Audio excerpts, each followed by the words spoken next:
1, 2, c'est Eywa. Bonjour à tous, vous êtes avec Gizmat et ce soir je vous propose une petite séance d'entraînement sur des exercices de prépa TSI pour les brillants élèves de Terminal STI qui sont en classe préparatoire TSI. Eh bien, on va bosser sur espace vectoriel, famille libre et génératrice et on va calculer des limites de fonctions, et pour cela nous allons utiliser sans doute des développements limités. Donc c'est pas très difficile. Alors on y va, on va commencer. Salut à Charinganouzer, parfait, intéressant tout ça. Grégoire, mon cher Grégoire, on va voir ce qu'est un espace vectoriel. C'est un ensemble constitué de vecteurs, non vide parce qu'il contient le vecteur nul, et stable par combinaison linéaire. C'est-à-dire que si je prends deux vecteurs dans cet ensemble et que je fais une combinaison entre ces deux vecteurs, je prends U plus lambda fois V, et bien ça me donne un vecteur qui reste dans l'espace et qui vérifie les propriétés de cet espace. C'est parti. Je vais écrire l'énoncé au tableau. Je recule un petit peu la caméra. Voilà. C'est un peu tordu, mais bon, on va faire avec. Voici le tableau de Gizmat. Trop grand pour passer dans l'objectif. Alors, hop, je vais écrire ici, là, comme ça. Donc, grand F, c'est un ensemble qui contient des vecteurs de coordonnées x, y, z, donc appartenant à l'espace R3, tels que x moins 4y plus 2z égale 0. X moins 4y plus 2z égale 0. Alors, vous reconnaissez ici, il faut que je tourne la caméra. Voilà. Vous reconnaissez ici une équation de plan. C'est un plan de l'espace, ax plus by plus cz égale 0, mais plus particulièrement, c'est ce qu'on appelle un plan vectoriel, parce que ça passe par l'origine. Salut Ben Isaac Cara. Voilà. Ça passe par l'origine. Pourquoi? Parce que 0, moins 4 fois 0 plus 2 fois 0, ça appartient c'est égal à 0. Le point O de coordonnées 0, 0, 0, assimilé au vecteur nul, est dans l'ensemble. Je commence donc par préciser que l'ensemble F est différent du vide. F est différent du vide, car le vecteur nul, 0, 1, 10, R3, c'est-à-dire le vecteur de coordonnées 0, 0, 0, appartient à F. Voilà, c'est le premier point. Ensuite, je me donne deux vecteurs, que je vais appeler X, de coordonnées que je vais appeler x1, de coordonnées x1, y1, z1, et un vecteur x2 de coordonnées x2, y2, z2. Tous les deux appartiennent à f et je me donne un lambda dans R, qu'on appelle un scalaire, c'est-à-dire un nombre, c'est tout. Et l'objectif, c'est de démontrer la stabilité par combinaison linéaire. Kiki! La démonstration de démontrer la stabilité par combinaison linéaire, c'est-à-dire que si le vecteur x1 appartient à l'ensemble f et le vecteur x2 appartient à l'ensemble f, alors on va prouver que x1 plus lambda x2 est aussi dans l'ensemble f. Regardez bien. On calcule les coordonnées du vecteur x1 plus lambda x2. Sachez que dans le supérieur, on met plus de flèches sur les vecteurs. C'est fini. Finito, comme on dit. Alors, voyons voir. Il faut que je fasse en sorte que nous voyons bien la caméra. Alors veuillez m'excuser, j'ai un dispositif un petit peu pourri. Bon, ça va là? C'est bien. Alors donc on y va. Je donne les coordonnées de x1 plus lambda x2. C'est un vecteur qui a pour coordonnées, agrégez-vous, x1 plus lambda petit x2, y1 plus lambda y2 et z1 plus lambda z2. Voilà, tout simplement. Maintenant, alors même si c'est pas mon niveau, je reste parce que je kiffe tes explications. Merci Kiki, merci beaucoup à tous. Lucien Prof, mon ami, bonjour. Ce vecteur x1 plus lambda x2 a ceci comme coordonnées. Qu'est-ce que ça veut dire que le vecteur x1 plus lambda x2 appartient à l'ensemble f? Ça veut dire que son abscisse x, donc x1 plus lambda x2, moins 4 fois son ordonnée, donc moins 4 fois, du coup c'est y1 plus lambda y2, plus 2 fois sa cote, 2 fois z, le z de ce vecteur c'est z1 plus lambda z2, et bien ça c'est censé être égal à 0. Ok? Sauf que je n'ai pas le droit de l'écrire, je dois le démontrer. Pour le démontrer c'est facile, je vais regrouper le x1 moins 4y1 plus 2z1. Ça, je regroupe ensemble. Je mets une parenthèse. Ensuite, je regroupe le reste en pensant à factoriser par lambda. Lambda facteur de x2 moins 4y2 plus 2z2. Ensuite, je vais dire que tout ceci là, ça vaut 0. Pourquoi x1 moins 4y1 plus 2z1 vaut 0 à votre avis? Eh bien parce que x1 est dans grand F. Puisque x1 appartient à grand F, ok, ce vecteur a pour coordonnées x1, y1, z1, eh bien ces coordonnées vérifient la relation d'appartenance à l'ensemble grand F. Donc x1 moins 4y1 plus 2z1 vaut 0.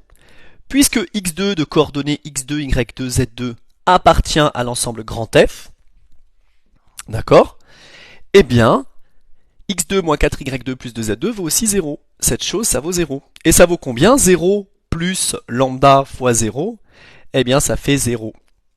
Qu'est-ce que j'en conclus? Eh bien j'en conclus que x1 plus lambda x2 est dans F. Ça c'est ce qu'on appelle la stabilité par combinaison linéaire. En gros, si je fais un petit dessin, je dessine à l'arrache ce plan vectoriel dans l'espace. On dessine un plan. Voilà.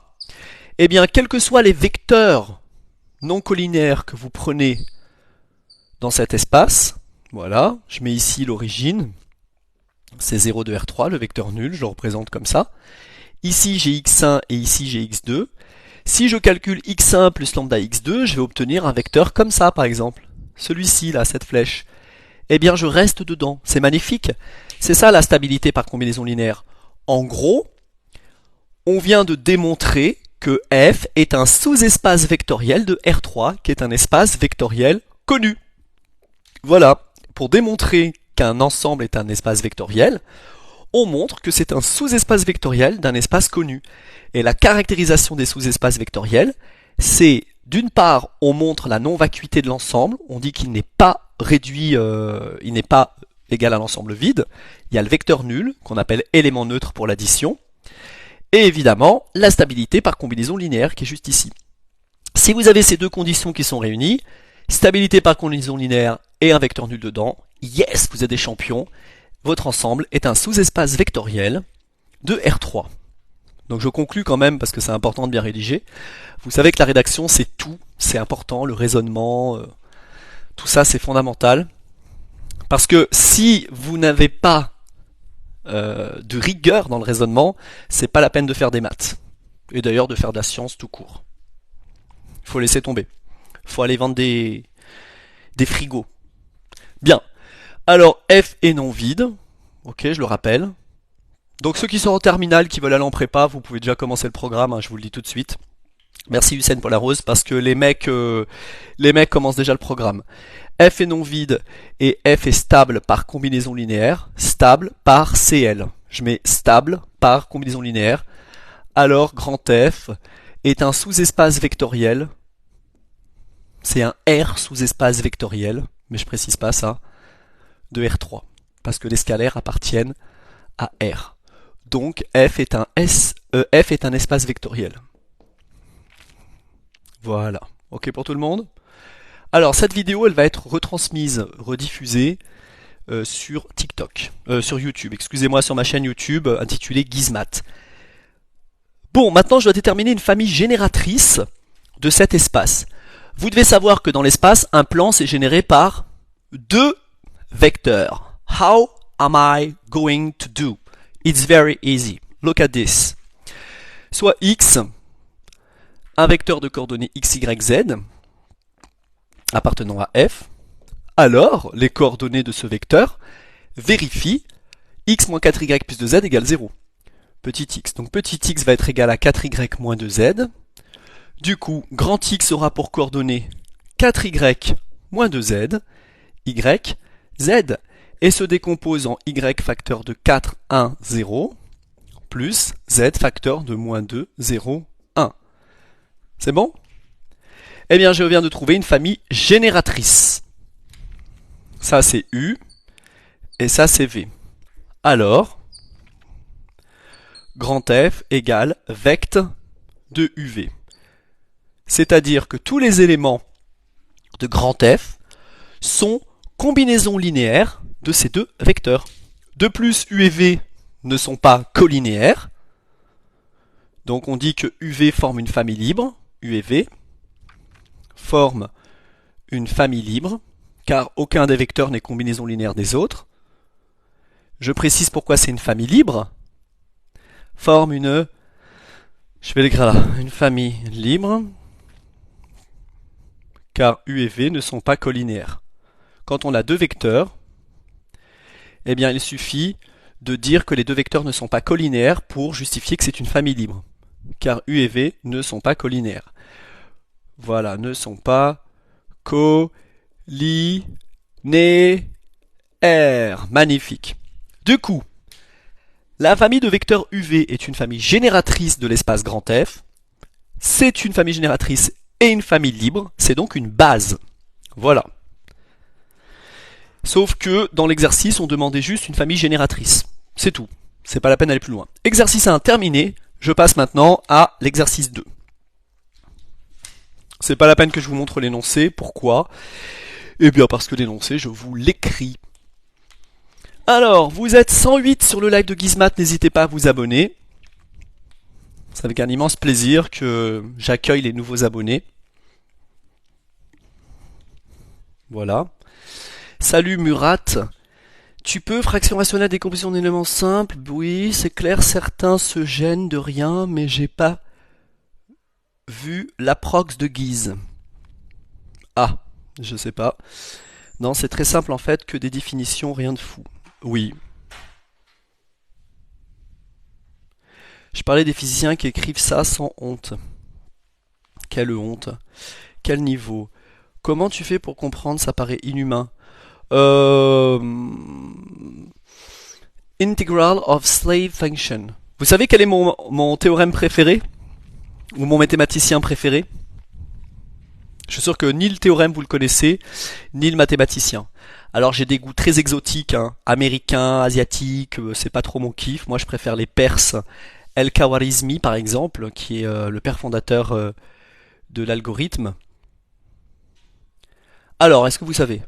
Est-ce que quelqu'un sait qui est mon... Non, gallois c'est de la... Oui, Foudail, Ramanujan, exactement. Et j'adore The Master Theorem. Vous irez chercher ce que c'est. The Master Theorem. Pour moi, c'est vraiment le plus grand de tous les génies.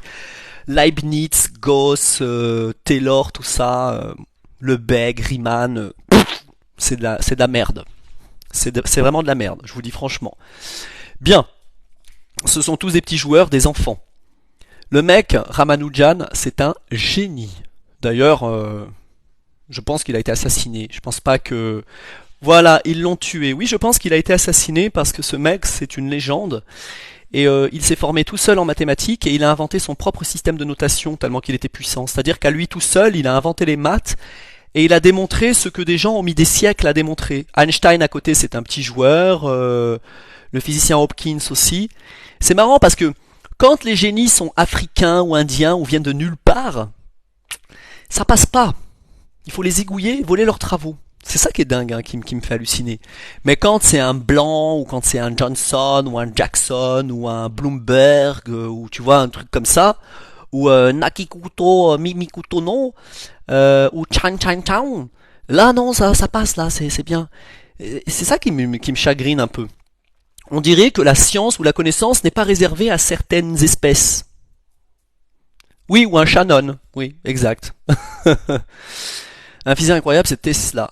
Bref, cela dit, moi j'aime beaucoup les génies un peu cinglés, un peu qui viennent des bidonvilles, tu vois, le mec qui va te donner toutes les valeurs de pi, et le mec n'a pas fait d'études en fait. Trop puissant. Voilà, donc Ramanujan, je le kiffe. Bon, il était pas très beau, mais on s'en fout. Alors, voilà ce qu'on vous donne. On vous donne une famille. Alors là, dans l'exercice, on met des flèches sur les vecteurs, parce que c'est pour des élèves de prépa TSI, donc on les ménage un peu, pour éviter de trop les choquer. Alors on a U, V, W et Z. 2, 4, 1. Voilà. Et z de coordonnées 3, moins 1, 2. 3, moins 1, 2. Ok pour tout le monde? Alors la première question c'est est-ce que cette famille est génératrice de R3? Est-ce que cette famille est une famille génératrice de R3? This is the question. Qu'est-ce que vous en pensez? On a 4 vecteurs. À votre avis, ces 4 vecteurs peuvent-ils générer R3?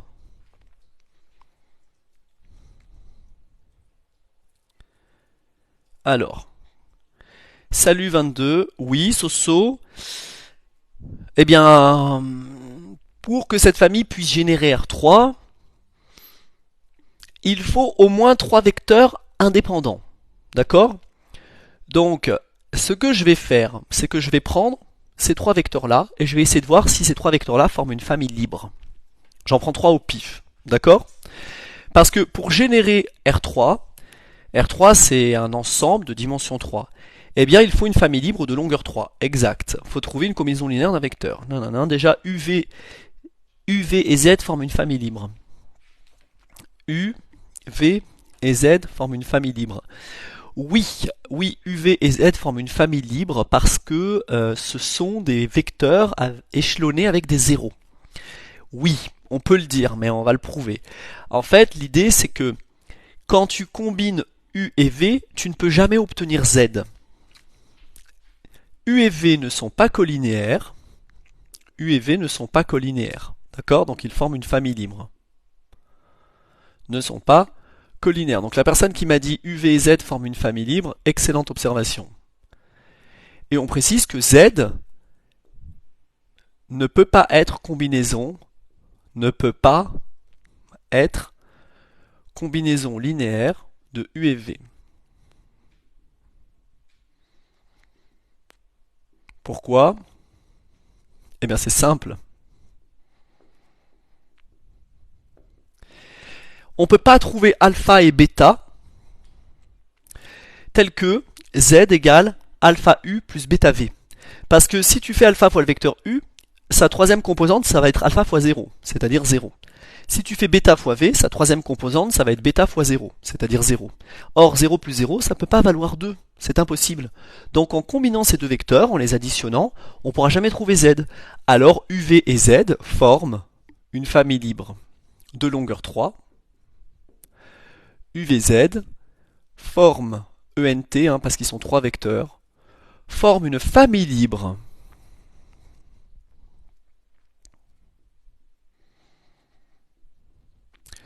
de longueur 3 dans R3.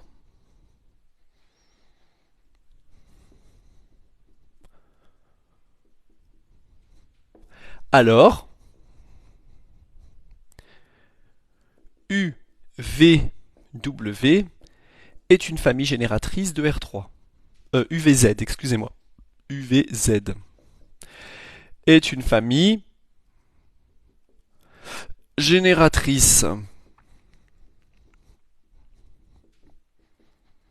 de R3. Bien. Puisque ces 3 vecteurs à E3, ils suffisent à générer l'ensemble R3, si je rajoute le vecteur W, il n'y aura pas de problème. Alors, UVW avec Z est aussi une famille génératrice. En gros, ce que je suis en train de dire, c'est que si j'ai l'aide de Ursula, de Victor et d'un zèbre, pour par exemple accomplir une tâche, s'il me suffit de Ursula, Victor et Zouzou pour accomplir une tâche, eh bien si je rajoute W, il n'y a pas de problème, je peux aussi accomplir la tâche. C'est ça l'idée. Donc cette chose, c'est aussi une famille génératrice. Ok pour tout le monde? En gros, ça veut dire que si jamais j'ai un vecteur de coordonnées x, y, z quelconque dans R3, eh bien ce vecteur peut s'exprimer comme combinaison linéaire de u, v, z ou u, v, w, z, peu importe. Ok pour tout le monde? Bakabaki, si tu additionnes deux vecteurs, il ne faut pas pouvoir obtenir des 4 ici. C'est ça. En gros, quand j'additionne les vecteurs u et v, ou je les combine, 2 fois u plus 3 fois v, peu importe, jamais je ne peux obtenir z, parce que dans z, la troisième composante c'est 2, Et n'importe quelle combinaison linéaire de deux zéros ne peut jamais donner 2. Voilà, tout simplement. J'espère que j'ai été très clair avec vous les amis. Si j'ai été clair et que vous avez kiffé mon explication, n'hésitez pas à me mettre des cœurs et à me faire des bisous et me mettre des bouquets de fleurs et un peu de trucs mignons. J'ai 20 de moyenne en maths en troisième. J'ai des difficultés à continuer en études sup. Écoute, si t'as 20 de moyenne en troisième, déjà t'es carrément meilleur que moi parce qu'en troisième j'avais 12-13 de moyenne. J'ai eu 20 au brevet parce que je me suis mis à bosser à la fin, vu que j'ai compris comment fallait travailler les maths. Mais ouais, t'es trop fort. Tu continues, tu vas morfler peut-être, mais c'est pas grave. Bon, ensuite la question qu'on vous pose, c'est est-ce que c'est une famille libre? Certainement pas. On ne peut pas avoir une famille libre de longueur 4 dans un espace vectoriel de dimension 3. It's impossible. D'accord? C'est pas possible. Du coup, non, ça ne peut pas être une famille libre. La famille n'est pas libre. La famille UVW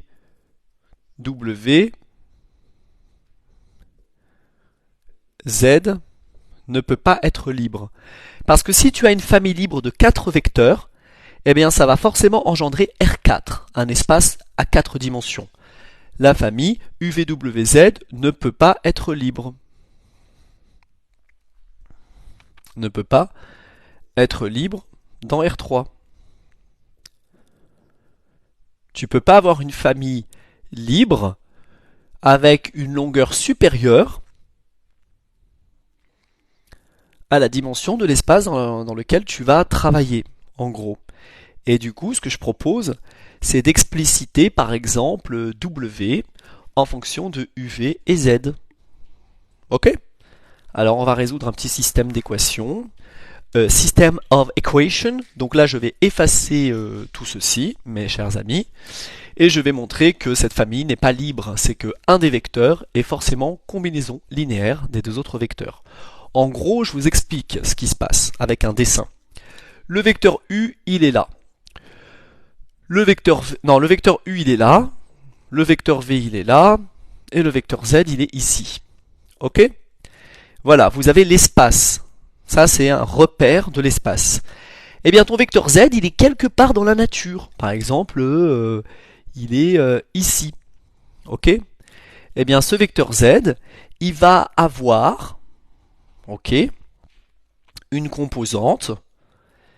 Je ne vais pas le mettre là, je vais le mettre ici. Je le mets là, le vecteur Z, par exemple. Il va avoir une composante selon... alors, comment je vais faire? Excusez-moi un instant. Il a une composante ici, et puis là, il a une composante comme ça. Regardez. Voilà. Si je projette Z dessus, vous voyez? Alors, la composante, pour bien la montrer, excusez-moi un instant. Voilà. Ça, il a une composante qui est ici. Le vecteur Z, alors là c'est UVZ, donc c'est W, excusez-moi.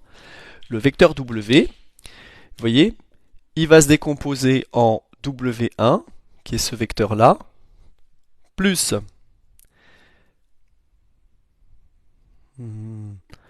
W2, qui est ce vecteur-là, plus W3, qui est ce vecteur-là. Je ne sais pas si vous arrivez à visualiser. Ok?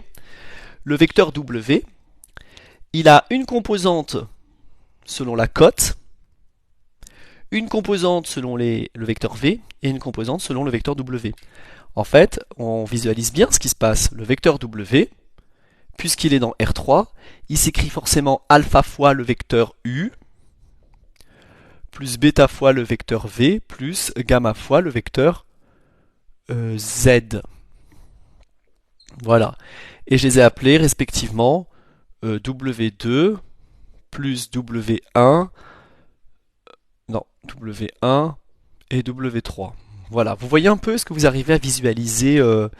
C'est quoi gamma fois Z? Ce sont des combinaisons linéaires. W est une combinaison linéaire de U, V et Z. Vous avez U, V et Z qui forment une famille libre et génératrice de R3, c'est donc une base de R3, l'espace dans lequel vous vivez. Si je prends le vecteur W qui est dans R3, il est forcément combinaison linéaire de ces trois vecteurs. Voilà, l'idée elle est là. Ok les amis? J'ai pas compris le schéma. Le schéma te dit juste que si tu as un vecteur W, ok, dans l'espace, il a une composante selon Z, une composante selon le vecteur V, voilà, le vecteur V c'est ça, et une composante selon le vecteur U. Voilà. Voilà, il a une petite composante, j'ai fait les projections, hein, d'accord? Voilà. Ce W se projette sur ce plan selon ce vecteur qui se décompose en W2 plus W3. Je ne peux pas faire plus clair. Les profs en prépa, ils prennent même pas le soin de faire des schémas comme ça pour vous expliquer. C'est mange le cours et démerde-toi. C'est comme ça que ça se passe. Et ça va très très vite, surtout en MPSI. Donc là, voilà. Prouvons que la famille est liée.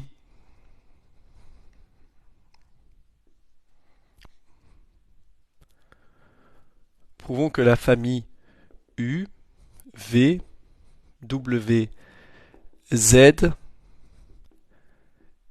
est liée. Bien.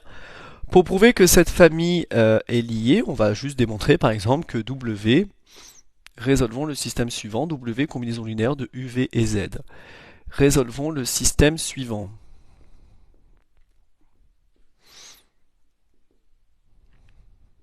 Deux points. On résout W égale alpha U plus bêta V plus gamma fois Z. Ok? Donc ça revient à résoudre W a pour coordonnées 2, 4, 1. Alpha fois U a pour coordonnées 2 alpha, 0, 0. Bêta W a pour coordonnées 2 bêta. Non, bêta V. C'est bêta, 3 bêta et 0. Et gamma fois Z a pour coordonnées 3 gamma, moins gamma, 2 gamma. Les connaissances requises sont les connaissances de seconde. Vous savez additionner des vecteurs et vous savez blablabla, machin, bidule truc. Ça équivaut à quoi? Regardez bien. Ça équivaut à 1 égale 0 plus 2 gamma, donc 1 égale 2 gamma, donc gamma égale 1,5. Du coup, 4 égale 3 bêta moins 1,5. Donc 8 demi plus 1,5, 9 demi égale 3 bêta, donc bêta égale 3 demi. Je suis désolé, mais je rédige d'un coup. Faites-moi juste confiance. Ensuite, 2 égale 2 alpha plus bêta plus 3 gamma, donc ça fait 3 demi.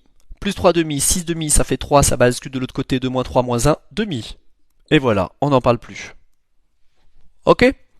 Du coup, W, c'est un exercice. C'est moins 1 demi de U, plus 3 demi de V, plus 1 demi de Z. Voilà. Ok? Donc, la famille n'est pas libre. UVWZ n'est pas libre. W égale vect. Non. W et combinaison linéaire de ça. Je dis juste, alors, petite flèche, U, V, W, Z n'est pas une famille libre. C'est clair? Voilà, c'est tout. C'est facile. Et vous avez tous tout compris. N'est-ce pas? Merci. Bon, tapotez, partagez, kiffez. Je te mens pas, moi, je fais pas de Python, on n'a pas trop eu de cours sur ça, mais j'aime pas du tout. Pourquoi a-t-il un casque sur la tête? Alors j'ai un casque sur la tête pour éviter que ça résonne, parce que le son il est beaucoup plus agréable pour vous avec un casque avec une bonne qualité audio que si j'utilisais un micro ou quoi que ce soit. Oui, c'est grave facile, exactement. Ça me fait plaisir que des gens disent la vérité. C'est pas parce qu'on a du vocabulaire ultra chelou que, waouh, il faut croire que c'est des maths de super niveau, et blablabla, et je sais pas quoi, et trucs mûches, et blablabla. Alors, j'en profite, je fais une petite pause énigme pour vous poser une question. Tout à l'heure, j'ai fait un exercice sur la théorie des graphes avec un élève, et il avait un exo à faire, et cet exercice, c'est prouver que dans un groupe de n personnes, il y a toujours 2 personnes qui ont toujours le même nombre d'amis. Voilà. Voilà, c'est une petite digression rapide parce que j'ai fait une vidéo pour en parler et c'est vachement intéressant. C'est pour vous montrer un peu à quoi ça peut servir les maths. Par exemple, j'ai envie de faire un pari à une soirée en disant que je suis sûr qu'il y a deux personnes qui connaissent exactement le même nombre de personnes ou qui sont amis avec le même nombre de personnes. Alors, à votre avis, est-ce que quelqu'un a une idée? Tu as, par exemple, deux personnes. Elles ne sont pas amies. Donc, cette personne, elle a zéro ami et elle, zéro ami. Donc, il y a deux personnes qui ont exactement le même nombre d'amis, c'est-à-dire zéro. Mais supposons que ces personnes soient amies. On crée un lien d'amitié entre elles. Bah, elle a un ami et elle a un ami. Waouh, c'est amazing. Ça marche très bien. C'est ça, Murat. Tu représentes les sommets par des personnes. Supposons maintenant qu'on ait trois amis. N égale 3. Regardez la situation. Alors, les trois amis ne sont pas amis, les gens ne se connaissent pas, donc on met 0, 0, 0, c'est-à-dire que c'est le degré du sommet. Ami A, ami B et ami C. Ils ne sont pas amis, donc on a bien deux personnes, au moins, qui ont le même nombre d'amis. Supposons maintenant qu'il n'y ait que A et C qui soient amis. Alors du coup, A a un ami et C aussi. Oh, c'est incroyable, parce que du coup, on se rend compte qu'il y en a deux qui ont le même nombre d'amis. Cool, mais supposons maintenant que A soit aussi ami avec B. D'accord? Et bien, ce qui est incroyable, c'est que B, il a un ami, et C, il a un ami. Donc, il y a deux personnes qui ont le même nombre d'amis. Maintenant, supposons que B soit ami avec C. Eh bien, c'est cool, ils ont tous deux amis. Donc, on a au moins deux personnes qui ont deux amis.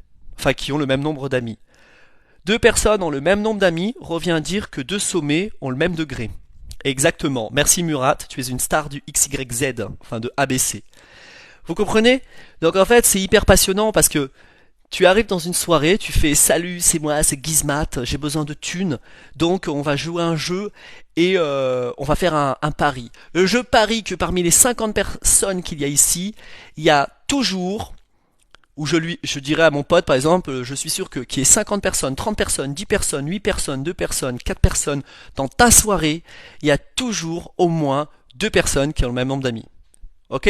Et là, on demande aux gens d'écrire sur une petite boîte, voilà, je m'appelle Sophie, je suis amie avec Pierre, bidule, etc. Et ben, je suis sûr de toujours gagner le pari. Waouh! Vous imaginez? Alors, on va le démontrer. Je me la pétais en boîte avec cette théorie. Espèce de racaille. Il y a que les racailles qui vont en boîte. Désolé, c'est pas fait pour moi. Bien, je suis désolé, hein. Mais je suis un petit peu... tu vois. Bon, alors je vous le démontre vite fait. Il y a n personnes. Les personnes, je vais les appeler A1, A2, A3, jusqu'à AN. On va faire un raisonnement par l'absurde. Supposons que ce soit faux. C'est-à-dire que on vous dit que sur n personnes, il y a toujours deux personnes qui ont le même nombre d'amis. Alors supposons que ce soit pas vrai. Supposons que ce soit faux. Ça veut dire que chaque personne a un nombre d'amis différent. Mais quand on est n personnes, on peut avoir 0 amis, ou 1, ou 2, ou n-1, dans le meilleur des cas. Par exemple, Gizmat, il est ami avec tout le monde. Donc moi, je vais avoir n-1 amis. Je suis lui, moi. Gizmat, c'est lui. Je suis ami avec A1, A2, A3, avec tout le monde. Donc, j'ai n-1 amis. A1, on va dire que c'est Murat. Personne ne l'aime, il a 0 amis. Ok? A2, il va avoir un ami, etc. Donc, comme on peut avoir entre 0 et n-1 amis, d'accord? Donc, chaque personne va être associée à un nombre entre 0 et n-1. Vous êtes d'accord? Parce que c'est le nombre d'amis possible qu'on peut avoir. Je suppose que tous les amis ont des nombres d'amis différents. Je fais un raisonnement par l'absurde. Non, Murat, on ne t'aime pas parce que tu es une grosse racaille et que tu vas en boîte et que tu dragues avec des théories mathématiques fumeuses. Voilà, donc tu n'as plus d'amis. Murat, il est ici. Personne n'est ami avec lui parce qu'il est moche. Et là, c'est Gizmat.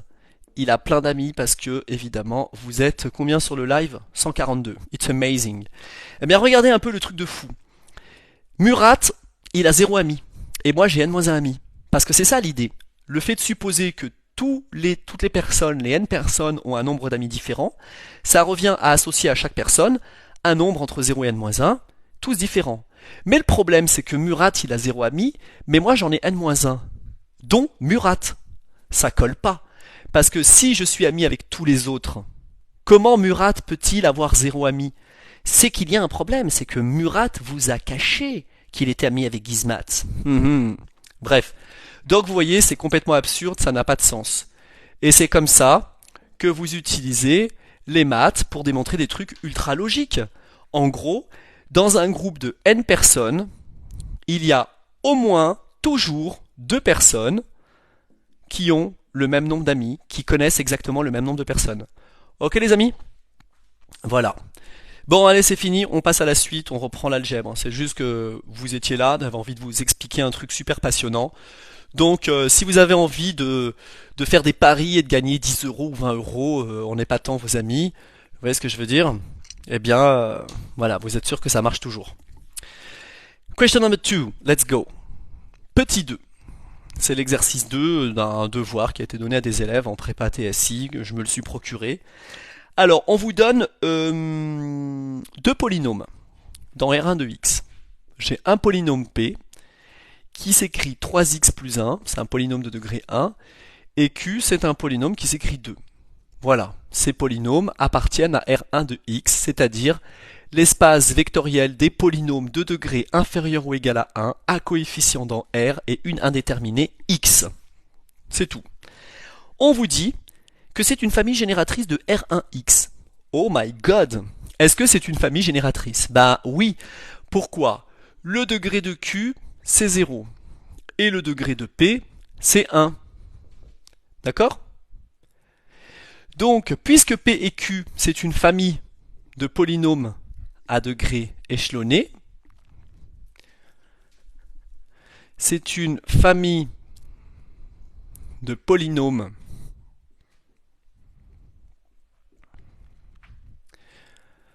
à degré échelonné. Alors je ne sais plus s'il y a 2 L ou pas. Alors, PQ est une famille libre. C'était quoi la question? Est-ce que c'est une famille génératrice? Alors déjà c'est une famille libre. D'accord. C'est une famille libre. De longueur 3. De longueur 2, merde. Dans R1 de X. Alors c'est une base. Alors c'est une base. Et du coup elle est génératrice. Et elle est génératrice. Mais on va le démontrer d'une autre manière. De R1 de X. Oh là là, c'est la merde. Il faut absolument que j'aille prendre un feutre qui fonctionne. Je vais aller prendre une recharge. J'arrive tout de suite.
Les amis, rebonjour.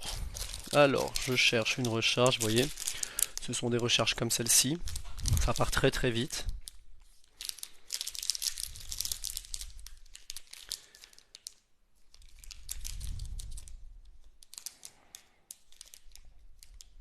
C'est du bleu. Il me faut du noir. Il me faut du noir. Il me faut du noir, mais on dirait que je n'ai que du bleu.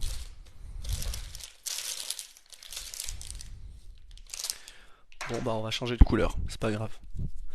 Alors, On va démontrer que c'est une famille génératrice d'une autre manière. Ok? Regardez. On va prendre un polynôme quelconque de R1 de x, c'est vraiment easy. Vraiment easy. Soit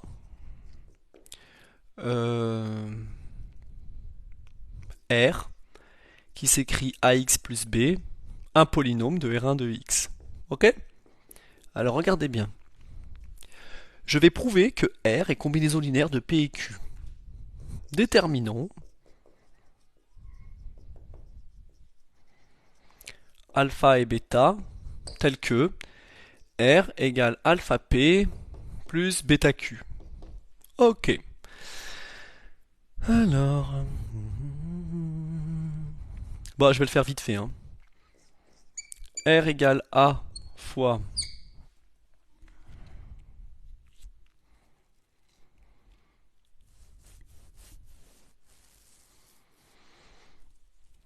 Alors R égale alpha P plus bêta Q équivaut à AX plus B égale 3 alpha X plus alpha plus 2 bêta. Du coup, AX plus B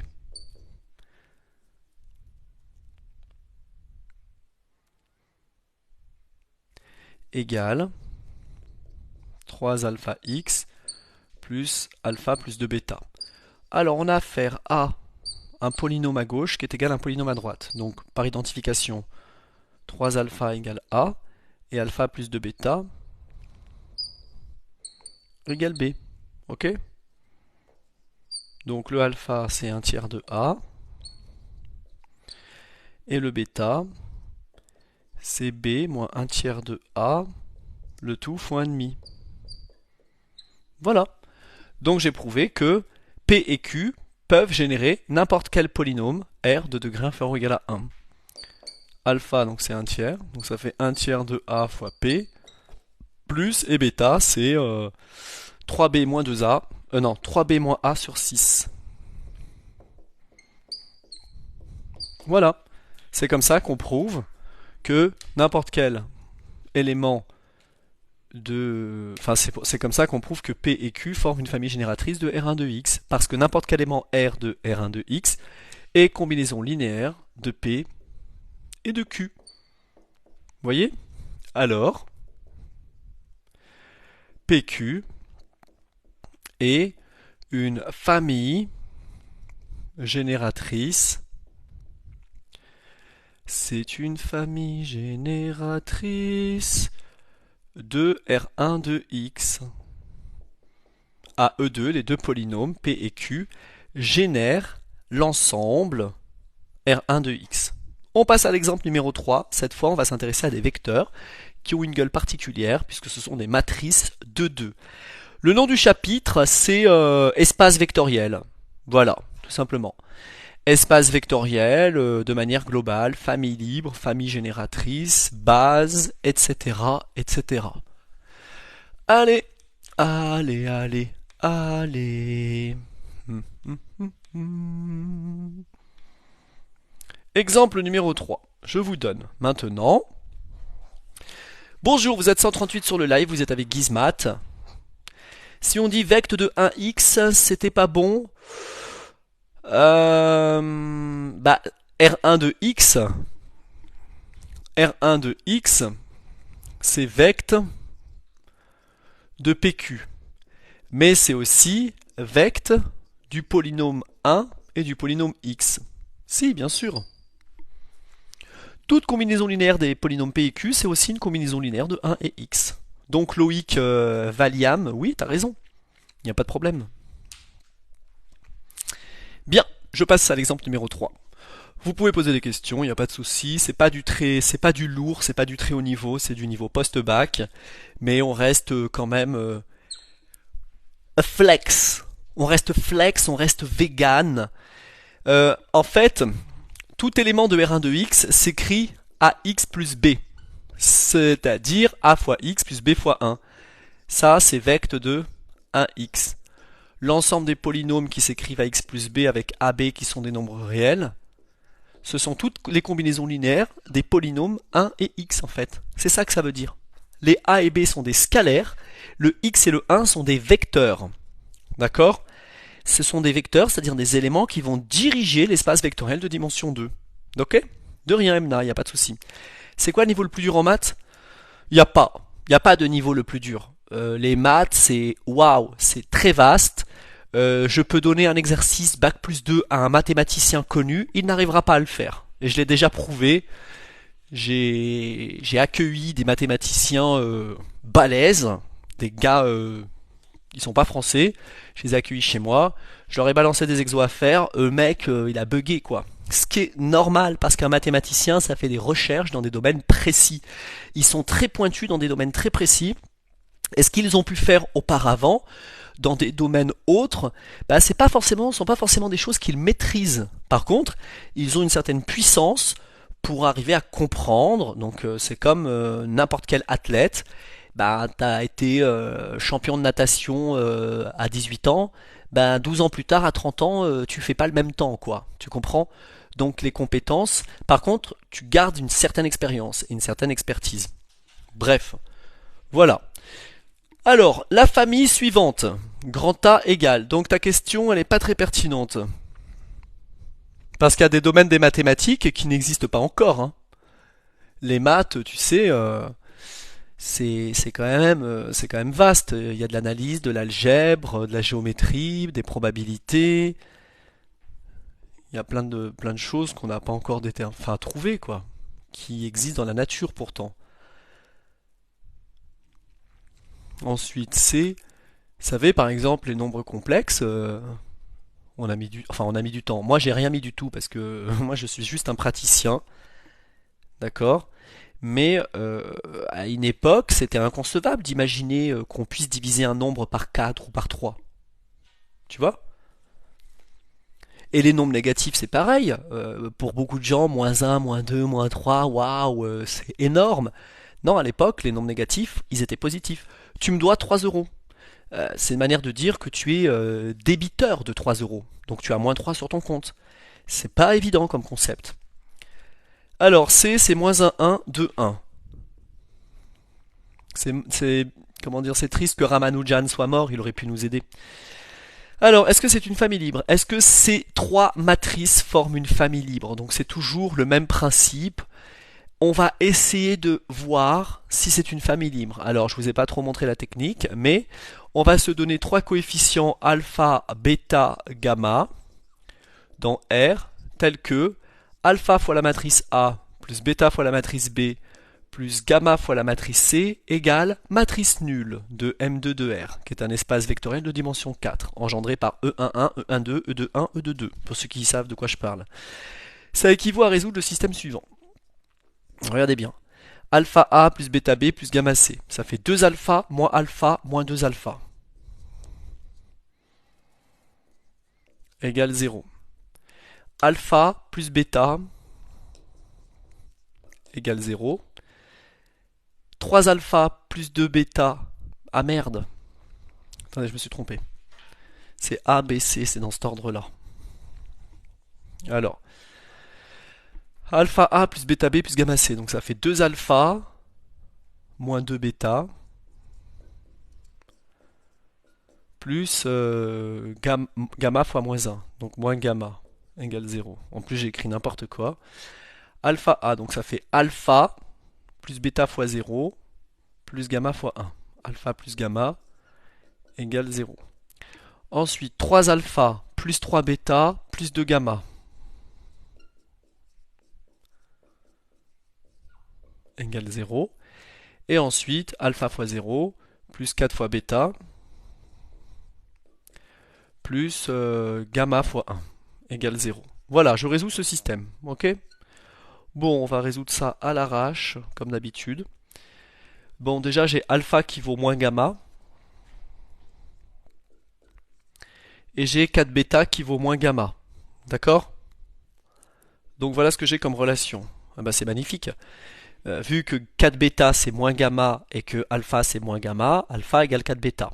Bon, alors ensuite, ce que je peux dire, c'est que dans la troisième ligne, je peux m'amuser à calculer des trucs. 2 gamma, Ça va faire moins 8 bêta, plus 3 bêta, ça fait moins 5 bêta, plus 12, 7 bêta.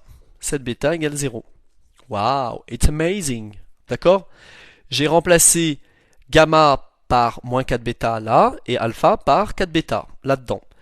Bon, et puis du coup, ici, alpha je le remplace par 4 bêta, donc ça fait 8 bêta moins 2 bêta, 6 bêta, plus 4, 10 bêta égale 0. Voilà. Bon, au final, tout le monde est nul. Alpha égale 0, bêta égale 0, gamma égale 0.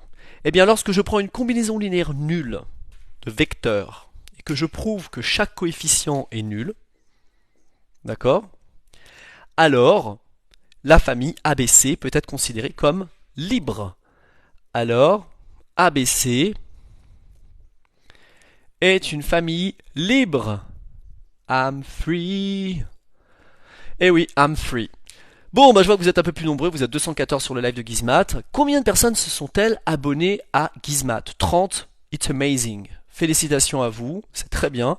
On est 63 700, alors on me boude un peu, on me boude.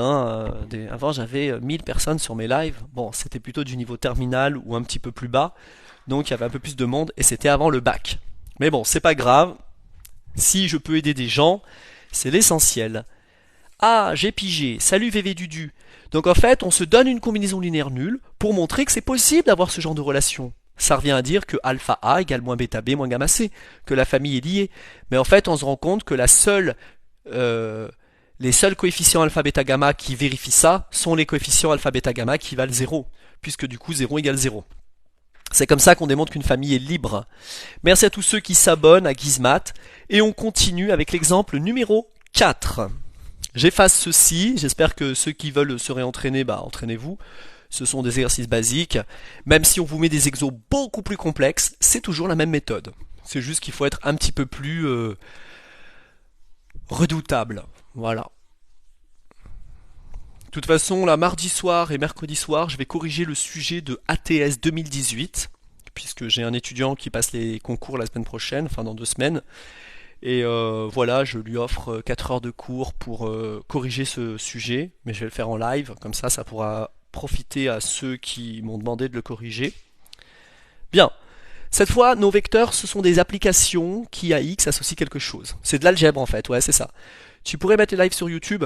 Oui, ce live, je le mets sur YouTube parce que c'est un live qui reste qualitatif. Mais lorsque je déborde avec des thèmes qui n'ont rien à voir ou des propos que je tiens qui pourraient se retourner contre moi, comme hier, je disais un peu ce que je pensais des polytechniciens et des normaliens.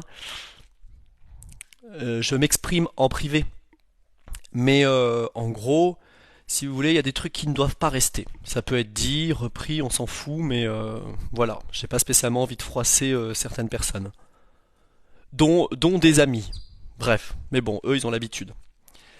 Alors, je m'intéresse à une application F qui a X associe x carré moins 4. Ouais, donc ça sera retransmis, je mettrai rediffusion, espace vectoriel et compagnie. J'ai une application qui a x associe e de x. Alors, la famille fg, cette famille de fonctions fg, forme-t-elle une famille libre? Forme-t-elle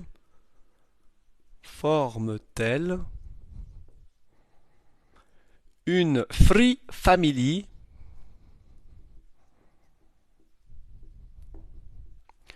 de R puissance R. C'est l'ensemble des applications de R dans R.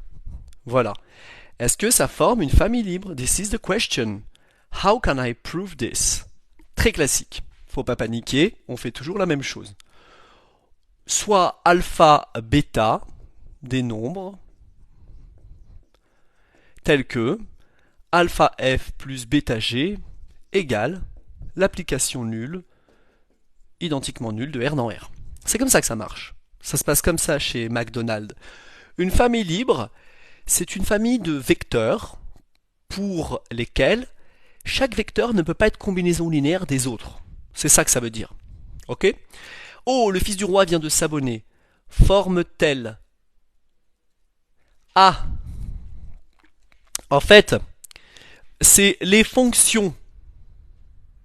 C'est les fonctions f et g forme-t-elle une famille libre? C'est pour ça que j'ai mis ENT, conformément à ce qui est écrit dans l'énoncé. D'accord? Voilà. Bien.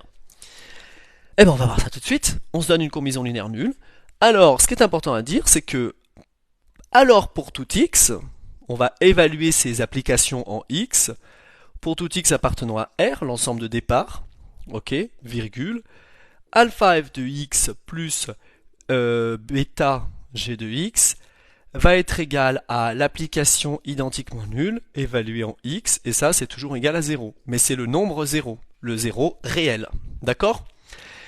Tu as fait quoi comme étude? Bah, j'ai fait un bac S en l'an 2000. Après, j'ai fait 2 ans de classe préparatoire. Ah, ça fait du bien. Ensuite, je suis allé à l'université faire une licence et une maîtrise en 2 ans. 2 ans de maîtrise en mathématiques. Et après, j'ai fait une formation de pilote de ligne. Voilà. Et après, je suis revenu, après avoir exercé un peu dans l'aviation. Et puis, j'ai enseigné, tout simplement. Je me suis remis dans les études. Oui, je suis fier. Non, en fait, c'est pas ça. C'est pas que je suis fier, c'est que quand on fait 2 ans de classe prépa, on n'est pas fier d'avoir fait 2 ans. On est juste fier d'avoir survécu. C'est ça qui est différent. Et en fait, 2 ans, c'est d'une violence inouïe, je vous jure. Après, ça dépend dans quelle prépa vous êtes. Mais je connais personne, hein, même des gars qui ont intégré l'ENS, Ulm ou Polytechnique, je connais personne qui m'a dit un jour, bah, la prépa c'est trop facile. C'est un mytho. Ou une mytho, ça n'est pas possible. J'ai trimé, j'ai envie de dire comme une chinoise, mais voilà, tu peux considérer que l'esclave à côté, il était mieux loti que les taupins. Franchement. Non, je suis pas un génie, je suis une guimauve. Bah la prépa c'est trop facile. Ah ouais? Bah si être pilote de ligne c'est ton rêve, mon pauvre, t'as pas des grands rêves, hein. Je sais pas si tu veux que je te mette en contact avec plein de copains qui pilotent des A380 et autres avions, je te dirais, hein, c'est pas une vie qui est facile, hein. Alors du coup alpha fois x carré moins 4. En général, les pilotes, ils se montrent un peu sur Instagram, filles ou garçons, avec une vie waouh, super, la tenue, tout le bordel, mais je te jure, ça c'est juste la façade. Si tu grattes un peu et que t'es vraiment ami avec des pilotes que tu connais, qui font partie de ton entourage, c'est pas trop ça la vie de pilote, hein. C'est une vie très stressante. Et d'ailleurs, la santé, c'est pas génial. Alors, bêta fois g de x, bêta fois exponentielle x, égale 0. Bien, eh ben on a cette relation. Oh là là, oh mon dieu, mais comment je vais faire? Salut Intelligentsia Corporation, j'étais sur ton live tout à l'heure, j'ai regardé ce que t'as fait, c'est trop mignon, c'était bien. Ça n'avait pas l'air facile, je me demande si c'était des séries de Fourier. Mais je voulais juste faire une remarque, c'est qu'on voyait pas ce que tu faisais, parce que c'était décalé. J'ai vu du ln de 2, du SP, des intégrales, etc. Alors là, la technique, parce qu'il y a beaucoup de gens qui bug ici, dans ce genre d'exercice, et qui savent plus ce qu'il faut faire. Bah, regardez, pour tout x dans R, on a cette relation. Donc c'est à vous maintenant de choisir les x qui conviennent pour démontrer que le alpha et le bêta sont égaux à 0. Alors, j'évalue cette relation en x égale 2. Parce qu'en l'évaluant en x égale 2, j'ai alpha fois 0, ça fait 0.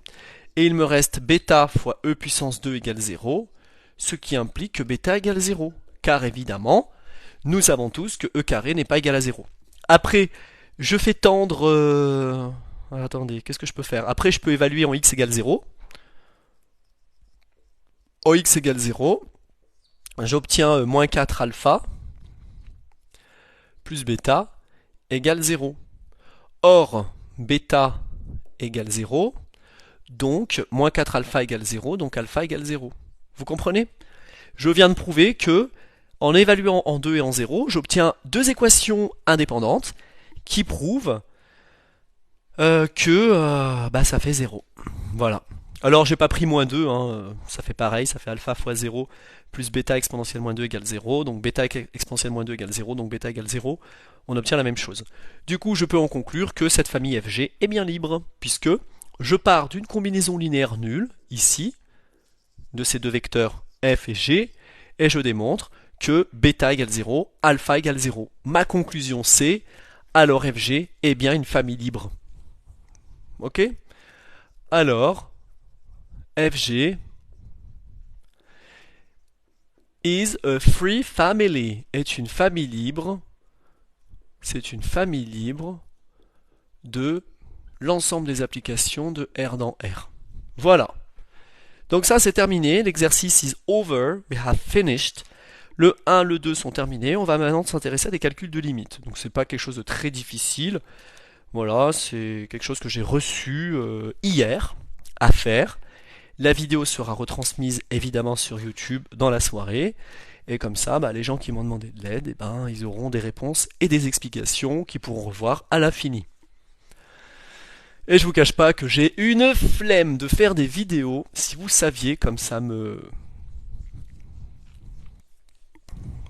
saoule un peu. Mais bon, je préfère passer en live. Et voilà. Et j'aime pas faire des lives sur YouTube, c'est trop lourd, tu mets le studio en route, blablabla, etc. J'aime bien, comment dire, j'aime bien la liberté. C'est pour ça que je ne suis plus prof au sein de l'éducation nationale. Je me suis tiré il y a très longtemps et j'y suis retourné parce que j'avais une stratégie, je voulais enseigner en classe préparatoire. Donc je me suis dit, puisqu'il y a un poste qui se libère en prépa privée dans une prépa que j'aime bien, je vais aller choper le poste. Et donc du coup, évidemment, il fallait passer la grègue et finir dans le top 10. Et donc je me suis dit, bon, c'est pas grave, je vais juste passer le CAPES. J'ai fini dans le top 15 français, sans préparation, hein, évidemment. C'est normal, c'est juste parce que quand tu es déjà prof et que tu coaches des élèves de prépa, évidemment le CAPES c'est une formalité. Si aujourd'hui je passe la grègue, non, la grègue externe, si aujourd'hui je passe la grègue, je sais pas si je l'aurais pas. Je l'aurais pas, pourquoi? Parce que la grègue c'est quoi ça? On a trouvé. Ah, ah. Si je passe la grègue aujourd'hui, je ne l'aurai pas parce que la grègue c'est un concours et ça nécessite des compétences très précises. Il faut apprendre plein de trucs par cœur, plein de démonstrations. Il y a des choses que je ne sais plus. Ça veut dire que je suis obligé de travailler pendant un an pour la préparer et pendant un an je ne peux plus travailler. Et si je ne peux plus travailler, je n'ai plus de salaire. Si je n'ai plus de salaire, je ne peux plus payer mes dépenses. Et dans mes dépenses, j'ai des crédits immobiliers, évidemment, parce que j'ai investi dans l'immobilier. Et voilà, donc vous voyez un peu la difficulté quand vous rentrez dans la vie active, c'est très difficile. Ça me sert à rien en fait l'agrégation parce que je gagnerai pas mieux ma vie avec une agrégation qu'aujourd'hui. Mais par contre, c'est quand même beau quand tu dis que tu es agrégé de maths. Le problème c'est que si tu es agrégé de mathématiques et que tu ne travailles pas pour l'éducation nationale, tu perds ton agrégation. Donc l'agrégation, c'est pas un acquis en fait. Tu perds tout de suite. Oui, l'éducation nationale, ça paye pas. Moi, un salaire de prof en France, je le fais en un jour, hein. Vous voyez, c'est voilà, je peux le faire en un jour sans problème. Il suffit de donner, regardez, je donne 10 heures de cours dans la journée à 100 € de l'heure. Ça dépend le niveau que j'enseigne, mais si j'ai des bacs plus 3, l'heure de cours est très chère parce que ça nécessite que je prépare des cours, donc ça me demande 2 fois plus de temps. Eh bien, c'est beaucoup plus cher. Et j'ai gagné 1 000 € en une journée. Vous imaginez? Voilà. Les cours particuliers, ça paye très bien, à condition que tu sois bon, que tu sois recommandé et que tu aies un carnet d'adresses. Oui, 100 € de l'heure, mais la personne bénéficie d'un abattement fiscal de 50%, donc elle ne paye réellement que 50 euros. Ah oui, il y a des cours à 200 € de l'heure, hein. Là, vous savez, en ce moment, je donne des cours à une élève en L3 économie. J'ai dû me taper tout son polycopie de cours pour être en mesure de pouvoir l'aider.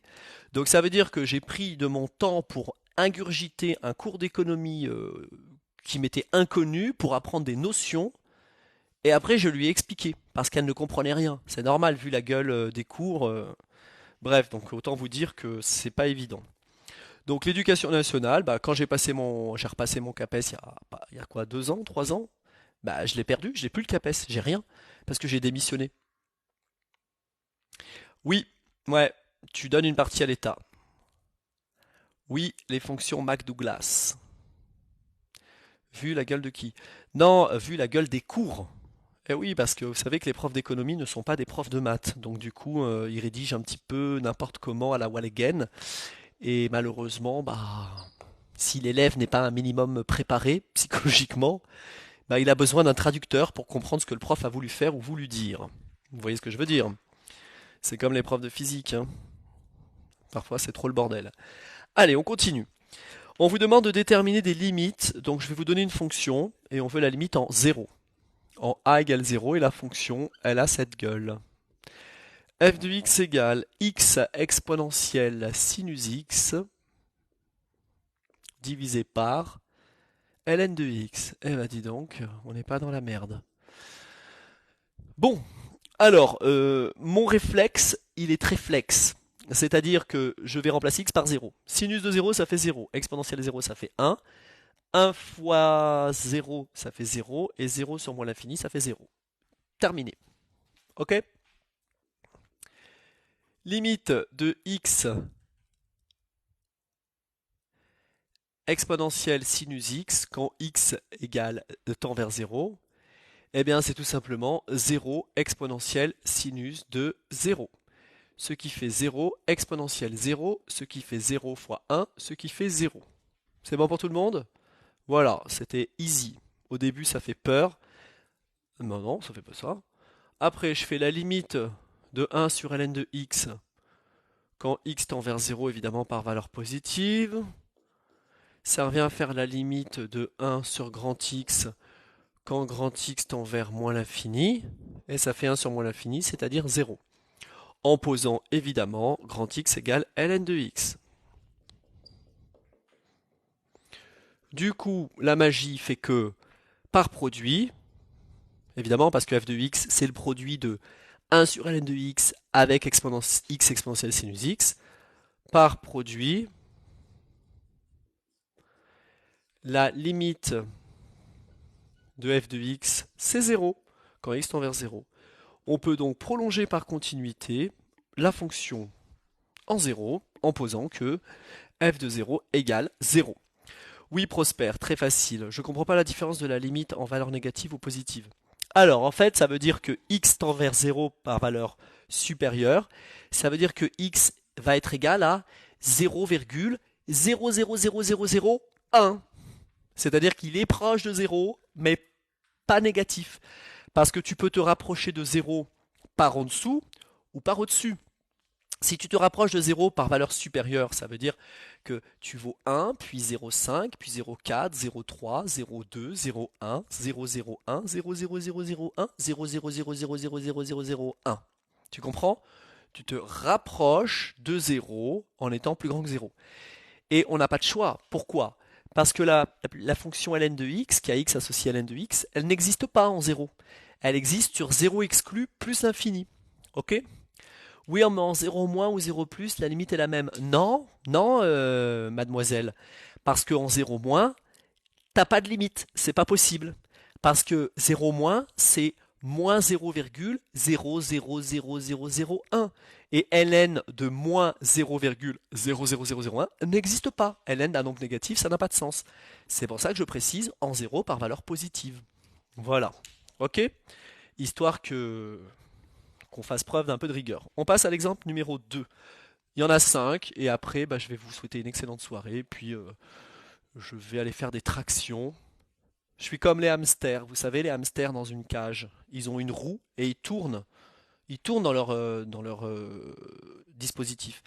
Bah, moi, j'ai fait comme le hamster, je me suis acheté une barre de traction il y a longtemps. J'ai défoncé le cadre d'une porte chez moi, et je fais tous les jours plein de tractions. Je les fais par série de 5 ou série de 10 et je vous jure, j'adore. C'est mon kiff. Je kiffe parce que du coup, ça me muscle les bras, ça me muscle tout le haut du corps. Et après, je vais être très très musclé et j'aurai des jambes comme ça. Mais non, j'ai des jambes remplies de graisse, remplies de gras, de la graisse de porc en plus. Voilà, avec des bonbons. Et tout le reste du corps va être très musclé. Comme ça, après, je pourrai aller à la plage et faire love, tu vois. Bon, arrêtons de rigoler. et mettons-nous un peu au travail. On va calculer la limite en plus l'infini. Non mais ultra easy, c'est du niveau terminal, c'est incroyable. La prof, elle donne des exercices trop faciles. It's not amazing. Allez, on va demander à Murat. Murat, que faisons-nous? Comment est-ce qu'on calcule cette limite? Je l'ai déjà faite plein de fois avec des élèves de terminale. Les tractions, meilleur mouvement, les jambes, fait des squats. Ok VV, très bien. Donc je ferai des squats. Mais comment ça marche les squats? Parce que le problème c'est que j'ai pas de truc pour soulever. Ouais, lefty de calibre, trop marrant. Tu majores par 1 sur X, oui, et tu minores par -1 sur X. Tu as été pilote dans quelle compagnie? Tu veux vraiment savoir? Chez Air Chômage.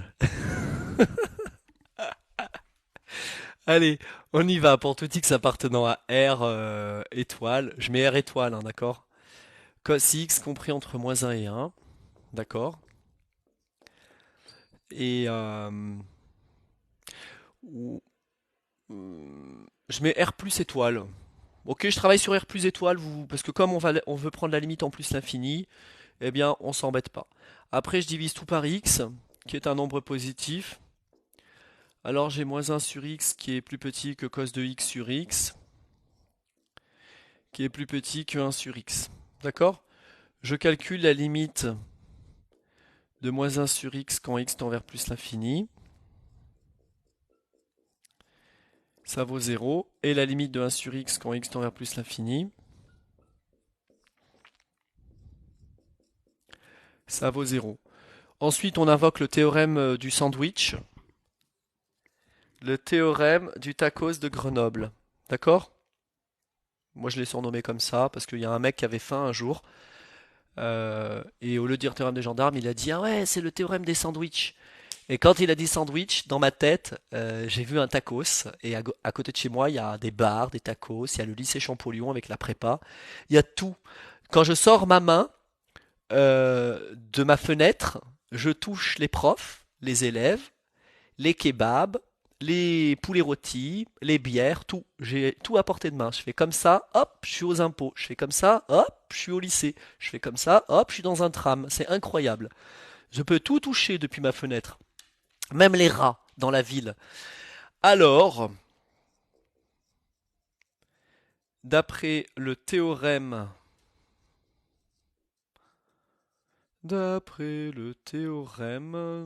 gendarmes. Bon, on va mettre des gendarmes. J'aime pas trop dire ça parce que comme je suis d'origine maghrébine, en général, les gendarmes, ils ont tendance à escorter des Arabes, toujours. Ça me rappelle la blague, il y a Karim et Mourad dans un camion, qui est-ce qui conduit? Ben, la réponse, c'est la police. Donc tu vois, je me sens un peu victime de ségrégation et de discrimination quand j'utilise le mot gendarme. À chaque fois que je vois un gendarme ou que j'entends une sirène, eh ben, j'ai l'impression que c'est pour moi. Voilà. Donc bon, donc tu vois, quand tu fais des maths, j'aime pas trop utiliser ce théorème, je préfère utiliser le théorème d'encadrement des limites. C'est plus pédagogique, tu vois. Ça m'évite de faire des crises de convulsions. Voilà. Donc la limite de cos x sur x, c'est égal à 0 en plus l'infini. Donc il faut bien se rappeler que le cos, c'est toujours compris entre -1 et 1. D'accord les amis? On passe à l'exemple numéro 3, maintenant que vous avez évidemment tous très bien compris ceci. Let's go, baby. Et puis, bah, ceux qui ne me connaissent pas, vous êtes les bienvenus. Vous pouvez apprendre à me connaître. On peut discuter ensemble, faire connaissance, prendre un café. Et puis, vous pouvez vous abonner évidemment. Bien. Numéro 3. Alors, c'est une limite qu'il faut calculer en 0. Et on vous dit f de x. Ouh là là. Ça rigole pas celui-là. Sinus de 3x fois sinus de 5x, le tout divisé par x moins x cube au carré. Bien, je vous laisse une minute de silence, réfléchissez, et c'est la même méthode pour sinus x. Je vous laisse, voilà, réfléchir à cette chose. Tout ce que je peux vous dire, euh, c'est que sinus x au voisinage de 0, c'est équivalent à x. Parce qu'un développement limité de sinus x, d'ordre 1, c'est sinus x égale x plus petit o de x. Ah ah ah ah. Oui, c'est 1. Murat, t'es d'une grande puissance, t'es incroyable. Oh là là, Murat, il est trop fort. C'est équivalent en 0 à. Sin de 3x, c'est équivalent à 3x. Et sinus de 5x, c'est équivalent à 5x. Parce que sinus de grand x, c'est équivalent à grand x en 0. Ensuite, ici, j'ai x moins x cube qui se factorise par x. Donc ça fait x carré, facteur de 1 moins x carré au carré. J'ai factorisé x moins x cube par x. Ça fait x facteur de 1 moins x2 le tout au carré. Donc j'ai un x carré qui sort, il reste un moins x carré au carré. Et évidemment, x carré xx, ça se barre. Donc c'est équivalent à 15 sur 1 moins x carré le tout au carré. Et tout ceci, quand x tend vers 0... Ah non, ça tend vers 15, petit malin. C'était pas 1. Ça tend vers 15. Ah la l'air, nanana. Première, terminale, première, deuxième, troisième année de fac, pendant 5 ans, il vient de m'appeler, je lui dis qu'est-ce que tu me veux? Il me dit bah je t'appelle pour savoir si t'es libre ce soir pour manger ensemble. Je lui dis ok, je termine dans 10 minutes, bouge ton boule et on mangera ensemble, il n'y a pas de problème. C'est incroyable quand même, hein? Vous avez vu? Mes amis, mes élèves deviennent mes amis. C'est magnifique. C'est pour ça que je reste jeune et svelte. Parce que je traîne qu'avec des jeunes. Bien. Alors, bon. Donc le 3 est terminé, donc c'était 15. Mais Murat, tu es très fort. Et les tractions, bah... Et vous savez pourquoi j'ai pas trop de barbe? Parce que j'ai gagné à la foire à une tombola, un rasoir à 3 têtes électrique, et je m'amuse à faire comme ça. Je me balade dans la rue avec mon rasoir et je me rase comme ça, tu sais, pour avoir la peau lisse. Après, je mets un peu de crème. C'est trop drôle. Est-ce que les maths en prépa, c'est beaucoup plus dur qu'au lycée? Alors, pistache, il faut savoir que les maths au lycée, c'est... comment dire? C'est mignon. C'est mignon. C'est une invitation à faire un peu de maths. Tu comprends? Quand tu arrives en prépa, tu te prends une grosse claque parce que là, tu commences à voir que bah, les maths de lycée, c'était une sorte d'initiation. C'est un peu comme quand tu veux devenir pilote. Il y a ce qu'on appelle le BIA, le brevet d'initiation aéronautique. T'es là, t'es dans un avion, tu pilotes, waouh, c'est magnifique, il y a tout qui fonctionne bien. Et puis après, ça commence à être sérieux. T'as envie de voler toute seule. Donc dans ce cas, tu vas passer le PPL, la licence de pilote privé, avec une partie théorique. C'est un petit peu plus corsé, on va dire que c'est niveau lycée. Après, tu te dis, mais j'ai envie de devenir pilote de ligne, moi, je veux que ça soit mon boulot. Et là, tu te prends une espèce de claque, parce que tu vas devoir apprendre une pile presque de ma taille, de 14 certificats par cœur, cellules et systèmes, tu vas devoir connaître le système avionique par cœur, système hydraulique, électrique, comprendre le fonctionnement d'un réacteur, toute la mécanique des fluides, faire des trucs de dingue, au point que pendant 12 mois, comme une dingue, tu vas apprendre et ingurgiter une quantité phénoménale de connaissances, ne serait-ce que le droit aérien ou la météo, tu connaîtras le nom de tous les nuages, les formations des fronts de rafale, je sais même plus, des fronts chauds, des fronts froids, des trucs de dingue. Tu devras tout connaître. C'est une tuerie, c'est une dinguerie. Et après, c'est pas fini, parce qu'une fois que tu as eu ta licence de pilote de ligne, une fois que tu as eu ton ATPL, la licence théorique de pilote de ligne, et que tu as fait toute la phase pratique, vol aux instruments, qualification de vol aux instruments, vol aux instruments dans les nuages, dans la couche, que tu as ta licence de pilote commercial, que tu as travaillé en équipage sur simulateur, une fois que tu as tout fait, une fois que tu as tout fait, après, tu vas passer à une autre étape, la QT, la TR de Type Rating, la qualification de type machine, ça dure 3 mois. Tu vas apprendre un avion par cœur. Ça veut être un A380, un A320, un Boeing 737, peu importe. Tu vas travailler jour et nuit pour être au top sur simulateur. Après, tu vas passer à la pratique. Tu vas décoller avec un Airbus, juste avec 3 ou 4 personnes, un avion rien que pour toi, sans passagers, et tu vas devoir faire des tours de piste, des touch and go et un bordel. Je te jure, tu vas halluciner parce que plus tu vas avancer et pire c'est. Et après, tu passes tes visites médicales tous les ans, blablabla, etc. C'est monstrueux. Et bah la prépa, c'est pire. Voilà, c'est histoire de te dire un peu à quoi t'attendre. Donc attends-toi à te prendre une claque monumentale. Et il y a des gens qui se révèlent, oui, des vrais génies en prépa, qui sont même meilleurs que les profs, des jeunes, hein, ils ont 17, 18, 19 ans, ce sont des cracks qui vont inventer des théorèmes plus tard. Ils vivent pour les maths, ce sont des gens passionnés et passionnants. Et ben voilà, c'est juste pour te répondre de manière totalement honnête. Tu vas morfler. Donc prépare tes cachetons antidéprime, ton Xanax et bon courage. Voilà. En tout cas, ce qui fait qu'on tient le coup, c'est qu'on n'est pas tout seul. On a une classe remplie de zombies, des gens qui vont vivre la même torture, et vous allez être classés. Donc si t'es pas dernière, ça va. Tu diras toujours il y a quelqu'un derrière moi. En fait, ça me fait penser un peu à Squid Game. Tout le monde en prend une grosse claque. Je suis en prépa, je confirme. Personne ne peut dire en prépa c'était trop facile, c'était trop cool. C'est impossible. Impossible. Même moi, tu vois, avec le niveau que j'ai en maths, même si j'avais 20 de moyenne en prépa, mais meufs, mes mecs, il faut quand même écrire les cours. Moi, j'ai plus de muscles dans les doigts. Quand je vois ce que mes élèves de première année ou de deuxième année écrivent en 2 heures, je me dis, mais moi, je pourrais jamais le faire. Je veux dire, c'est fini, quoi. Je suis arthrosé, limite. C'est monstrueux. Donc, peace and love et courage à tous ceux qui sont en prépa. Vous êtes jeunes. C'est pour ça que la prépa, c'est réservé à des jeunes de 18, 19, 20 ans. Parce que, à mon âge, on finirait par se suicider à cause de la pression. Alors, on vous demande de trouver la limite en zéro. Donc, bon courage, hein. Écoutez, à vous de jouer, hein, mes chers compatriotes. Donc, c'est facile, en fait. Ces limites, je suis un peu déçu quand même. Je m'attendais à des trucs compliqués, mais en fait, it's very easy. Alors, Murat. Murat qui incarne la grandeur et la puissance. Qu'est-ce que tu en dis? C'est quoi la limite?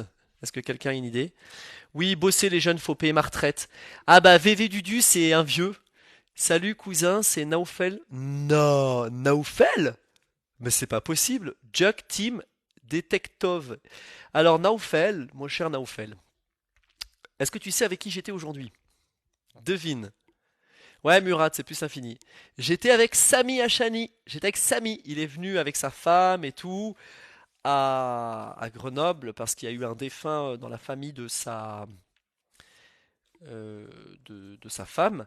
Et du coup, bah, j'étais chez mes parents, je suis allé leur rendre visite, j'ai mangé chez eux et du coup, bah, j'ai appris que Samy venait. Donc on a rigolé, on s'est rappelé notre enfance. J'ai parlé de ton frère et tout. Coach Bati, Kamel, j'ai demandé s'il avait des nouvelles de toi. Et Coach Bati vient sur mes lives de temps en temps, donc c'était trop cool. J'étais avec Greg aujourd'hui. Amine BLK 83. Je ne sais pas. Ouais, Allah yarhamou. Bah ça y est, on grandit et nos parents vieillissent, ont des maladies et meurent. Et ouais, c'est comme ça. Bien.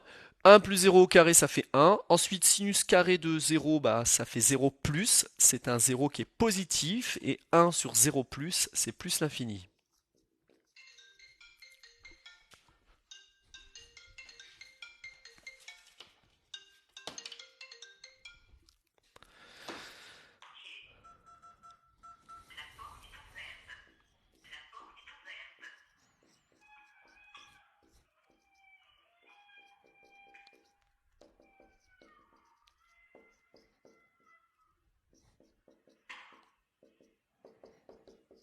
Voilà. Du coup, par produit, je trouve plus l'infini. Ok. Par produit. Pourquoi tu as dit miaou, Murat? Par produit, limite de f de x, c'est un de mes étudiants, un ancien étudiant qui vient d'arriver. Il faut que je lui ouvre la porte.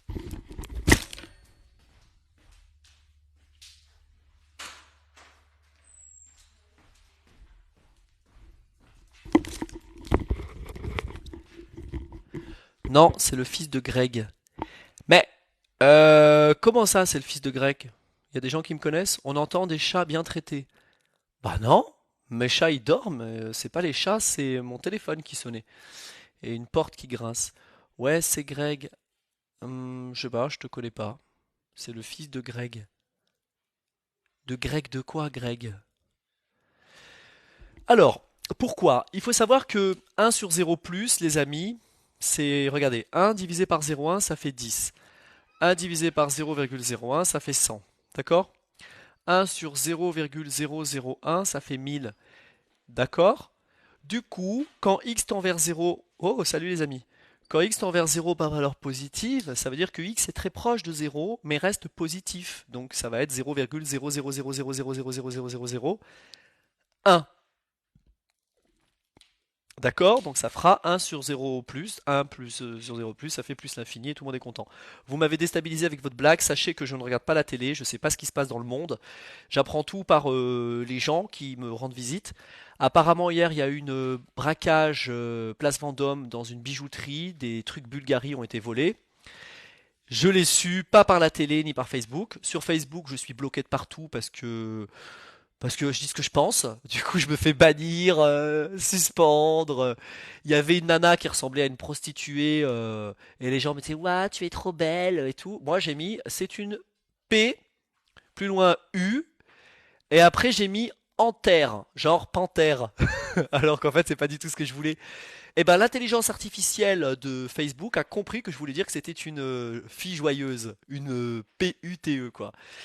Et ben voilà. Oui, parce que je dis ce que je dis ce que je ressens, je dis ce que je pense, sans vouloir blesser les gens. Il faut être sans filtre. Et du coup, bah, je suis banni. À chaque fois que je vais donner mon avis sur les journaux de l'ultra-gauche grenobloise, je me fais tailler dans tous les sens. Bah, c'est pas grave. Donc c'est comme ça, c'est la vie. Vous voulez dire bonjour Venez. Si. Bah allez, c'est bon. Vous ne parlez pas. Je vous présente la chérie de mon élève. Voilà. Et je vous présente mon ancien élève. Voilà, qui m'appelle pour que j'aille manger avec lui. Donc on va tous manger ensemble, c'est magnifique. Donc je vois mes élèves grandir, se mettre en couple, se marier, faire des gosses, monter des sociétés, travailler. Et ils grandissent, il y en a qui ont plus de 30 ans maintenant, que j'ai suivis quand ils avaient 15 ans. Et je suis invité au mariage, d'ailleurs le 23 juillet, non, le 22 juillet 2023, je suis de mariage. Je ne sais pas encore quoi offrir à une de mes étudiantes qui est chirurgien maintenant. Voilà, bah, j'ai déjà invité au resto, mais on verra. C'est ça qui est magnifique. Vous voyez? De... Non! Arrête de dire ça, Amine! Arrête. Donc, je ne sais pas ce qui se passe dans le monde. Je le sais de manière indirecte. C'est ce que je voulais dire. Bon, eh ben, ça fait plus infini. Dernier exemple, et après, je me tire comme Maître Gims. Je coupe l'électricité. Oui, à ce qui paraît, qu'est-ce qu'il disait Maître Gims? Que l'électricité existait dans les pyramides? Bah, il a peut-être raison. Pourquoi tout le monde se moque de lui? Incroyable. Le mec, le mec, c'est un génie. Bien. Allez, dernière question. Vous me faites ça vite fait. Murat, je compte sur toi pour donner la réponse rapidos. Allez, numéro 5. Please, baby. Et puis, ceux qui sont pas encore abonnés à moi, n'hésitez pas à vous abonner avant que je devienne une star ultra connue. Évidemment. Profitez-en, tant qu'on est entre nous, là. Je vois que vous êtes... Waouh! Presque une centaine à vous être abonnés. C'est incroyable. On est toujours bloqué à 63 007, mais c'est pas grave. Allez, vous me faites ce calcul de limite, mes chers compatriotes, s'il vous plaît. F de x égale arc tangente. J'ai déjà le résultat. J'ai déjà le résultat. Oh mon Dieu. C'est magnifique. Allez, Murat, impressionne-moi. Quelle est cette limite? En plus, l'infini. It's very easy. Merci Antoine pour ton abonnement, compatriote comme Macron. Ouais, bah Macron, bof bof. Salut Gianni, salut Yacine. Aïe, c'est haram, c'est pas bien ce que vous faites. Allez voir.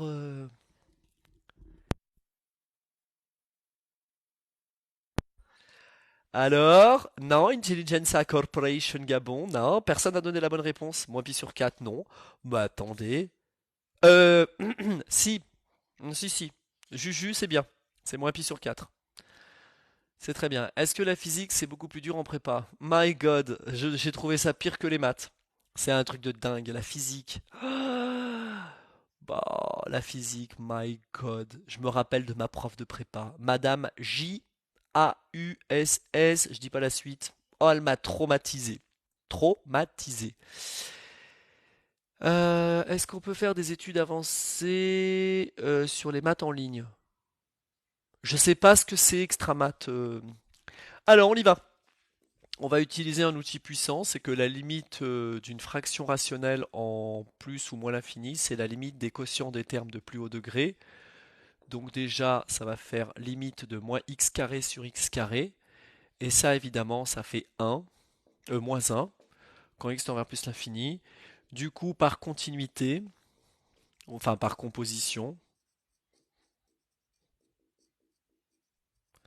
virgule, la limite de arc tangente 1 moins x carré sur 1 plus x carré, lorsque x tend vers plus l'infini, eh bien c'est tout simplement arc tangente moins 1. Quel est l'arc dont la tangente vaut moins 1? Eh bien, vous le savez, c'est moins pi sur 4. Voilà. Je dessine rapidos arc tangente. Arc tangente, ça fait un truc comme ça. Attendez, excusez-moi. Voilà. Ici, vous avez pi sur 2, asymptote horizontale. Là, vous avez une asymptote horizontale d'équation moins pi sur 2. Et pi sur 4, 1. Elle est impaire, évidemment. Tac, c'est là. Moins 1, moins pi sur 4. Non. Non, non, non, attendez. Oui, moins pi sur 4 ici. Et pi sur 4 ici. Et voilà, c'est terminé. C'est terminé pour aujourd'hui, mes chéris. J'espère que SI plus que physique, plus que maths. Ouais, Amine, je suis d'accord avec toi. Bah voilà. J'ai passé une excellente soirée avec vous. Tous les soirs, tous les jours, à chaque instant, quand j'ai du temps, je vous accorde du temps pour faire des lives qui peuvent toujours servir. Vous pouvez rester 5, 10, 15, 20 minutes, 1 heure sur le live. Je pense que ça peut vous apporter des petites solutions, des petites explications. Et puis je trouve que c'est sympa de proposer du contenu comme ça. Il y a une élève de seconde qui m'a demandé de rédiger un corrigé pour son DM et j'ai refusé parce que en fait elle a rien fait. J'ai voulu tester sa motivation pour lui demander évidemment de m'envoyer ce qu'elle avait déjà fait sur le DM qui contient 4 pages d'exercice. Et comme apparemment elle n'a rien fait parce qu'elle préférait se concentrer sur l'histoire-géographie, bah je lui ai dit bah moi je préfère me concentrer sur autre chose. Oh, que sur ton DM. Tout ça pour dire que tout ce que je fais, c'est sur mon temps qui est très précieux. Toutes mes apparitions en live ou les efforts que je fais pour faire quelques petites vidéos, c'est que sur mon temps, alors que je bosse déjà actuellement plus de 60 heures par semaine. Mais je suis plus en régime de croisière, c'est-à-dire que je bosse moins qu'avant, étant donné que l'année est presque terminée. Mais j'enchaîne quand même des grosses journées de travail. Comme hier, j'ai fait 8h, 20h30. Vous imaginez, c'est monstrueux. Donc, à chaque fois que j'interviens pour corriger un truc, faire des explications, c'est toujours sur mon temps privé, mon temps personnel. Donc, je veux bien aider des gens, mais je ne peux pas aider tout le monde et je ne peux pas répondre à tous les messages. Non, je ne suis pas prof en prépa. Je dors entre 2 heures du matin et 7 heures, entre 2 heures et 8 heures. Ça dépend, des fois je fais des grasses maths, c'est rare, mais ça arrive, ne vous inquiétez pas. Ou je dors, je fais des micro-siestes. Et donc, si des gens se sentent froissés parce que je ne réponds pas, c'est pas que je les aime pas. Cette petite de seconde, elle est gentille sans doute, mais c'est pas ma priorité. J'appelle ça des arrivistes, des opportunistes qui pensent que je suis un pigeon à leur service, alors que pas du tout. Ça me coûte, ça me coûte beaucoup en feutre, surtout en temps. Et le temps, ça ne s'achète pas. Et le temps, bah, une fois qu'il est perdu, il est perdu. Voilà. J'ai 5 domaines en maths en PCSI, est-ce grave? Ça dépend si t'es dernier ou pas, mais dans l'absolu, rien n'est grave. Déjà, si tu es en PCSI, félicitations, t'as été pris en prépa, tu fais partie des gens brillants, des jambons et des saucissons. Ce que je peux te dire, c'est sois fort, accroche-toi et courage, parce que on peut toujours s'en sortir.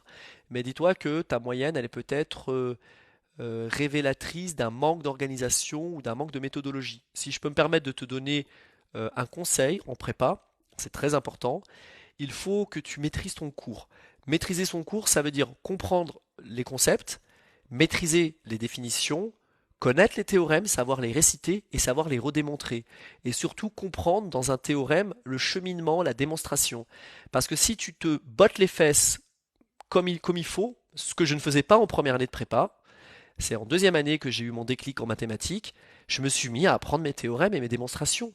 Et ça a changé ma vie puisque je suis devenu trop balèze. Voilà. Comment communiquer directement avec moi? Bah, tu m'écris par message et je réponds de temps en temps. Jamais de la vie pour ça que j'ai pas continué. Mhm.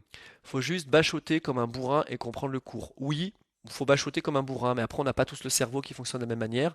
Il faut comprendre qu'en prépa, ce qui nous manque, c'est le temps. Donc il faut que tu te mettes dans le crâne l'idée que tu peux pas passer autant de temps que tu désires à travailler une notion et à l'approfondir. Il faut que tu sois rapide, efficace et que tu condenses les informations. Par exemple, quand on parle d'espace vectoriel, il faut savoir ce qu'est une famille libre, une famille génératrice, une base, la dimension d'un espace, le théorème du rang, le noyau, l'image, la somme directe, le supplémentaire. Qu'est-ce que ceci, qu'est-ce que cela, comment je démonte ci, comment je démonte ça. Il faut que ce soit clair dans ton esprit. Et même si tu connais tout, tu peux tomber sur des exos infaisables que tu n'arriveras pas à faire. Et ben là, tu les apprends par cœur. J'ai 12 de moyenne en seconde, c'est pas assez pour l'aspect maths, stop, j'hésite. Écoute, ça veut rien dire du tout les notes. C'est la motivation qui compte. Parce que plus le niveau est élevé, plus tu vas t'adapter pour survivre. C'est un peu l'idée. En troisième, on n'est pas la même personne qu'en seconde. En seconde, on n'est plus la même personne qu'en terminale. On va devenir encore meilleur tant qu'on travaille. Le cerveau, c'est un muscle. Plus tu vas le solliciter et plus tu vas progresser, être meilleur et surmonter les épreuves. T'as 12 de moyenne en seconde, tu auras peut-être 11 en première, ou 9, ou 8, peu importe, mais quelle que soit ta moyenne, tu seras meilleur quand même. Il faut juste travailler. Quels sont tes conseils pour l'informatique? Car je suis en PCSI, je comprends rien. Alors, si tu comprends rien, c'est pas de ta faute, c'est parce que c'est très mal enseigné l'informatique. Les profs sont minables. Je te donne un exemple. J'avais des moyennes monstrueuses en terminale, en maths et en physique, 20, 20. En prépa, je me tapais des 19 et des 20 en maths, en PCSI. J'ai commencé en physique avec des 15 et des 16 et en chimie avec des notes de fou. En informatique, zéro. Enfin, zéro. Moins 10. On peut dire que j'étais nul. Je comprenais rien. Le mec, on faisait du Maple. Le mec, il te donnait des trucs, je savais pas ce que ça voulait dire. Je comprenais rien, mais rien de chez rien. Les gars se foutent de ta gueule. Ils pensent que, ils pensent que t'es un génie. Les seuls mecs qui s'en sortaient, c'était des gars qui étaient déjà trop balèzes, qui avaient déjà du background. Sauf que quand t'arrives en prépa, en info, tu sais rien faire. Sauf que les gars qui sont dans ta classe, il y en a qui programment, qui font du JavaScript, du HTML, du truc mush plus plus. Eux, ils s'en sortent. Parce que eux, ils ont déjà du passé. C'est comme si t'as jamais fait de sport, t'arrives en prépa et on te dit, allez, c'est parti, tu vas aller sauver la baleine qui est en train de couler et tu te démerdes, tu me fais ça en 30 secondes. Ça n'a aucun sens. Ça n'a absolument aucun sens. La SI, je me rappelle, j'étais dernier de la classe, j'avais 4,3 ou 4,7 de moyenne, j'étais trop fier parce que pour une fois j'étais dernier dans une matière. Comment j'ai fait pour être dernier? Ça m'a demandé des efforts, ça m'a demandé de réfléchir. Je me suis dit, t'es en PCSI, PCSI 2, tu peux aller ou en PC ou en PSI. Si tu vas en PC, il n'y a plus de SI. Pourquoi se faire chier? Pourquoi je me tue à faire des roulements sans glissement, des torseurs cinématiques, des pivots glissages accrochés à des ressorts et des merdes, et à faire des trucs en 3D, trucs mûche-fraise, enfin je sais pas, ils utilisaient des termes très techniques, mais les mecs qui s'en sortaient, c'était des gars qui avaient fait une terminale S, SI. Moi j'ai fait terminale S, SVT. J'étudiais la lignée humaine, la tectonique des plaques et tout ce bordel. Je me pointe et je me retrouve avec des cubes, des sphères, des roulements sans glissement. Alors le truc qui fait rire, avec des torseurs cinématiques. On avait des polis comme ça tous les deux-trois jours. Je me disais quoi ce bordel quoi? Mais c'est quoi ce bordel? Ils se foutent de ma gueule. J'ai dit tu sais quoi, allez, je boycotte la matière. Je me pointais en cours, je dormais. Le prof il disait rien parce qu'il voyait que je m'en foutais complètement. Et en contrôle, je sais même pas comment j'ai réussi à avoir des 4 et des 5. Écoute, une fois, j'ai un pote qui m'a donné le contenu de sa colle, j'ai eu 20 sur 20. J'ai juste recopié, j'ai appris par cœur et j'ai tout recraché. Le mec m'a dit waouh, c'est super, c'est magnifique. Je comprenais rien à ce que je faisais. Je balançais des équations, j'avais tout appris par cœur, tout. Il a dit bravo, bravo, c'est super, ouais, incroyable, très bien. Donc tu vois, bon, l'école, je sais même pas si ça comptait dans la moyenne, mais en gros, j'étais largué. Donc le problème, c'est pas toi si t'es nul en informatique. C'est juste que ils enseignent très mal et ils ont oublié ce qu'était la qualité de l'enseignement. Et c'est ça qui est terrible en prépa, c'est qu'il y a une hypocrisie folle. Les profs, ils ont tous fait l'ENS, normal sup, donc ce sont des gars qui viennent d'un autre univers. Ce sont des aliens qui n'ont aucune empathie, qui ne peuvent pas comprendre ce que ça veut dire de ne pas comprendre. Les profs d'info, ils ont fait des écoles de ouf, donc ils se pointent en pensant qu'on est des génies et ils nous donnent des trucs infaisables, plus pour étaler leur science que pour autre chose. Et d'ailleurs, j'ai un ami qui est l'ami de celui que vous avez vu tout à l'heure, qui lui donnait des claques aux profs d'info. Il était meilleur qu'eux, mais il était meilleur uniquement parce qu'il programme depuis qu'il est tout petit, il fait des concours. Il est en deuxième année d'école d'ingénieur actuellement et il fait l'école 42 en 6 mois, alors qu'elle se fait en 2 ans. Donc je peux te dire qu'il plie plein de monde, mais c'est uniquement parce que tout petit, il programmait déjà comme un dingue. Donc tout ça pour dire, euh, je te comprends. Être bon en informatique, c'est pas un signe d'intelligence, c'est plutôt un signe d'une forme d'autisme. Tu vois, quand tu es ami avec ton ordinateur plus qu'avec un être humain, eh ben tu parles le langage machine, C++, machin et tout. Tu les vois les zombies qui sont comme ça programmés là, comme des rats. Eh ben eux, ils ont pas de problème. Toi, tu n'es pas un rat ni une rate, tu es une personne normale. Donc, plus d'anecdotes que de maths. Bah, c'est la fin, ça y est, je vais vous laisser. J'ai envie de répondre aux gens parce que je suis passé par ce qu'elle explique. On se remet souvent en question, on dit qu'on est nul et tout, mais en vérité, non. Le système n'est pas adapté. Et c'est un système qui te broie, et en fait, il faut vraiment être une brute mentale et intellectuelle pour bien survivre en prépa. C'est pas mieux la chimie avec la stéréo? Starfallah. Diastéréoisomère, énantiomère et tout ce bordel. Les profs sont trop orgueilleux en général. Exactement. Quand tu as des profs de prépa qui ont fait l'ENS, crois-moi que ce sont déjà des gens monstrueux. Ils n'ont aucune pitié. Ils doivent te former pour faire partie des meilleurs et il y a un classement. Donc je trouve que c'est très malsain, mais dites-vous que ces 2 années de prépa, ça va vous faire grandir et ça va vous préparer au monde adulte. On vit dans un monde de requins où il faut se battre tous les jours. Donc, quelle est la clé pour réussir en maths? La clé, c'est la volonté. Voilà, c'est tout ce que j'ai envie de dire. La volonté et le travail. Combien de moyenne pour passer en terminale? Tout dépend, hein, Louis. Louis, tu serais pas un mec de Louis le Grand ou je sais pas où, parce que toi, tu me dis quelque chose. Il y a des gars qui m'avaient envoyé un DM trop chaud à faire. L'École nationale de l'aviation civile, c'est une très bonne école, très difficile d'accès, qui est souvent réservée aux enfants d'eux. J'ai pas envie de cracher dessus, mais je connais beaucoup de gens qui ont eu l'ENAC et pas que grâce à leurs compétences. L'ENAC, ça se prépare. Voilà, donc faut être bilingue, donc va faire des stages en anglais, va vivre un an en Angleterre, fais-toi une année sabbatique pour être vraiment fluent. Après, il faut préparer en maths et en physique le concours bien correctement. C'est pas monstrueux, c'est pas infaisable. Essaie de voir si tu as l'aptitude médicale pour être pilote. Donc je t'invite à aller à Percy pour faire la visite d'admission qui coûte dans les 500 balles. Si tu n'es pas apte pilote, oublie les NAC. Voilà. Si tu es apte, alors là, prépare. Et ça se prépare de manière bien précise parce que le concours ENAC, c'est pas le concours de l'école de l'air ou des mines ou des petites mines ou de centrales ou peu importe. C'est très spécifique. Voilà. La confiance en soi est très importante pour réussir. Oui, la confiance en soi, c'est fondamental. Il faut pas perdre pied. Voilà. Non, j'ai pas fait l'ENS. J'ai appris le métier d'usineur sur machine-outil, c'est très instructif et tu construis quelque chose. Bientôt la fin, Inch'Allah, plus que 2 mois. Oui, mes amis, je vais vous laisser. Passez une excellente soirée et je vous dis à très vite.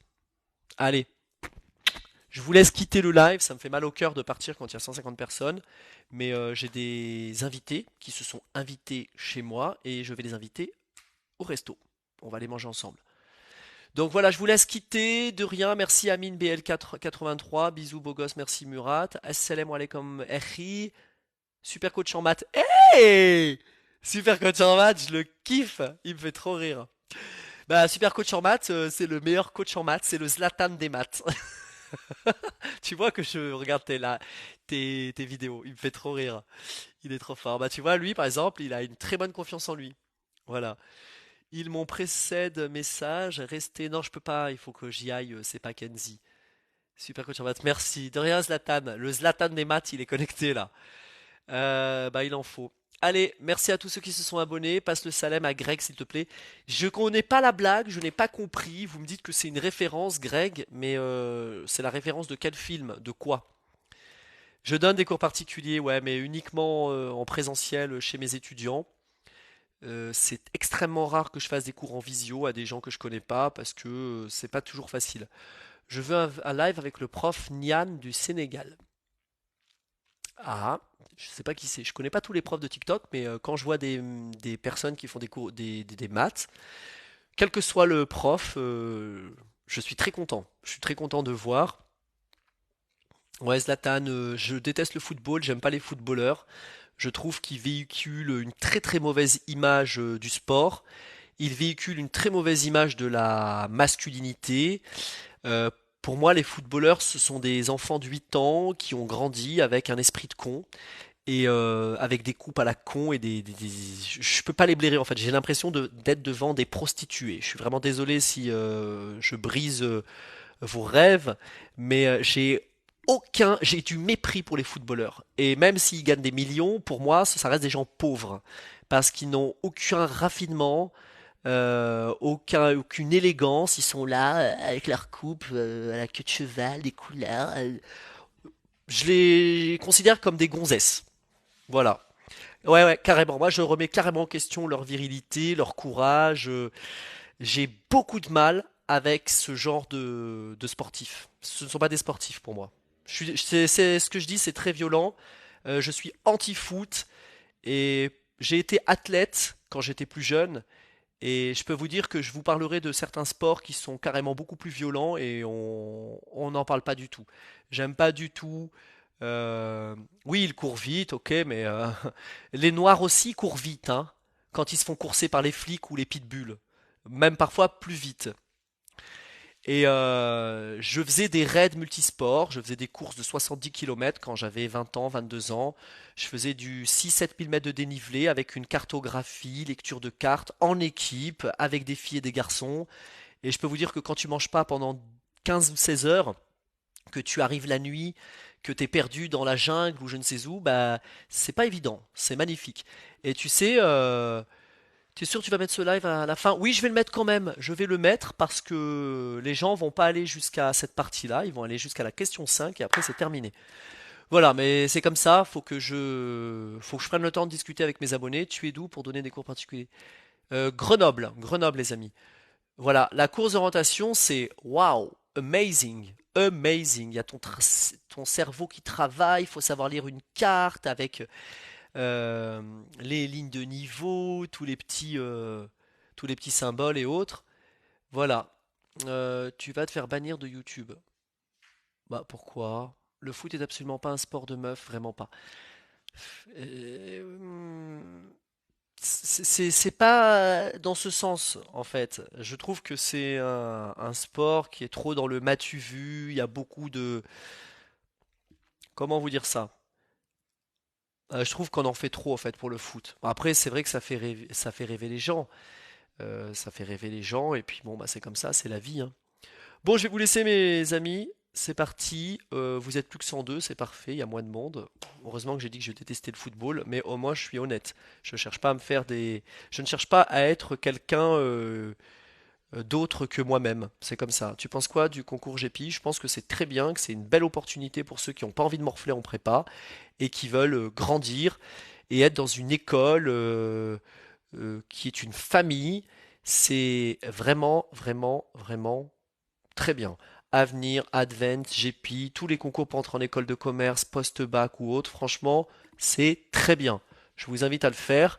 Ça vous permettra de mieux contrôler là où vous allez aller plus tard dans tes études. Si j'ai faim, et c'est pour ça que je vais vous dire au revoir. On leur dit au revoir, Tanguy? Tiens. Non, non, non, je vais pas parler. Si tu leur dis au revoir. Non, mais je vais- Tu dis c'est à cause de moi que Gizman doit partir. Bah, on va vous souhaiter une bonne soirée, les amis. À la prochaine. Ciao, ciao.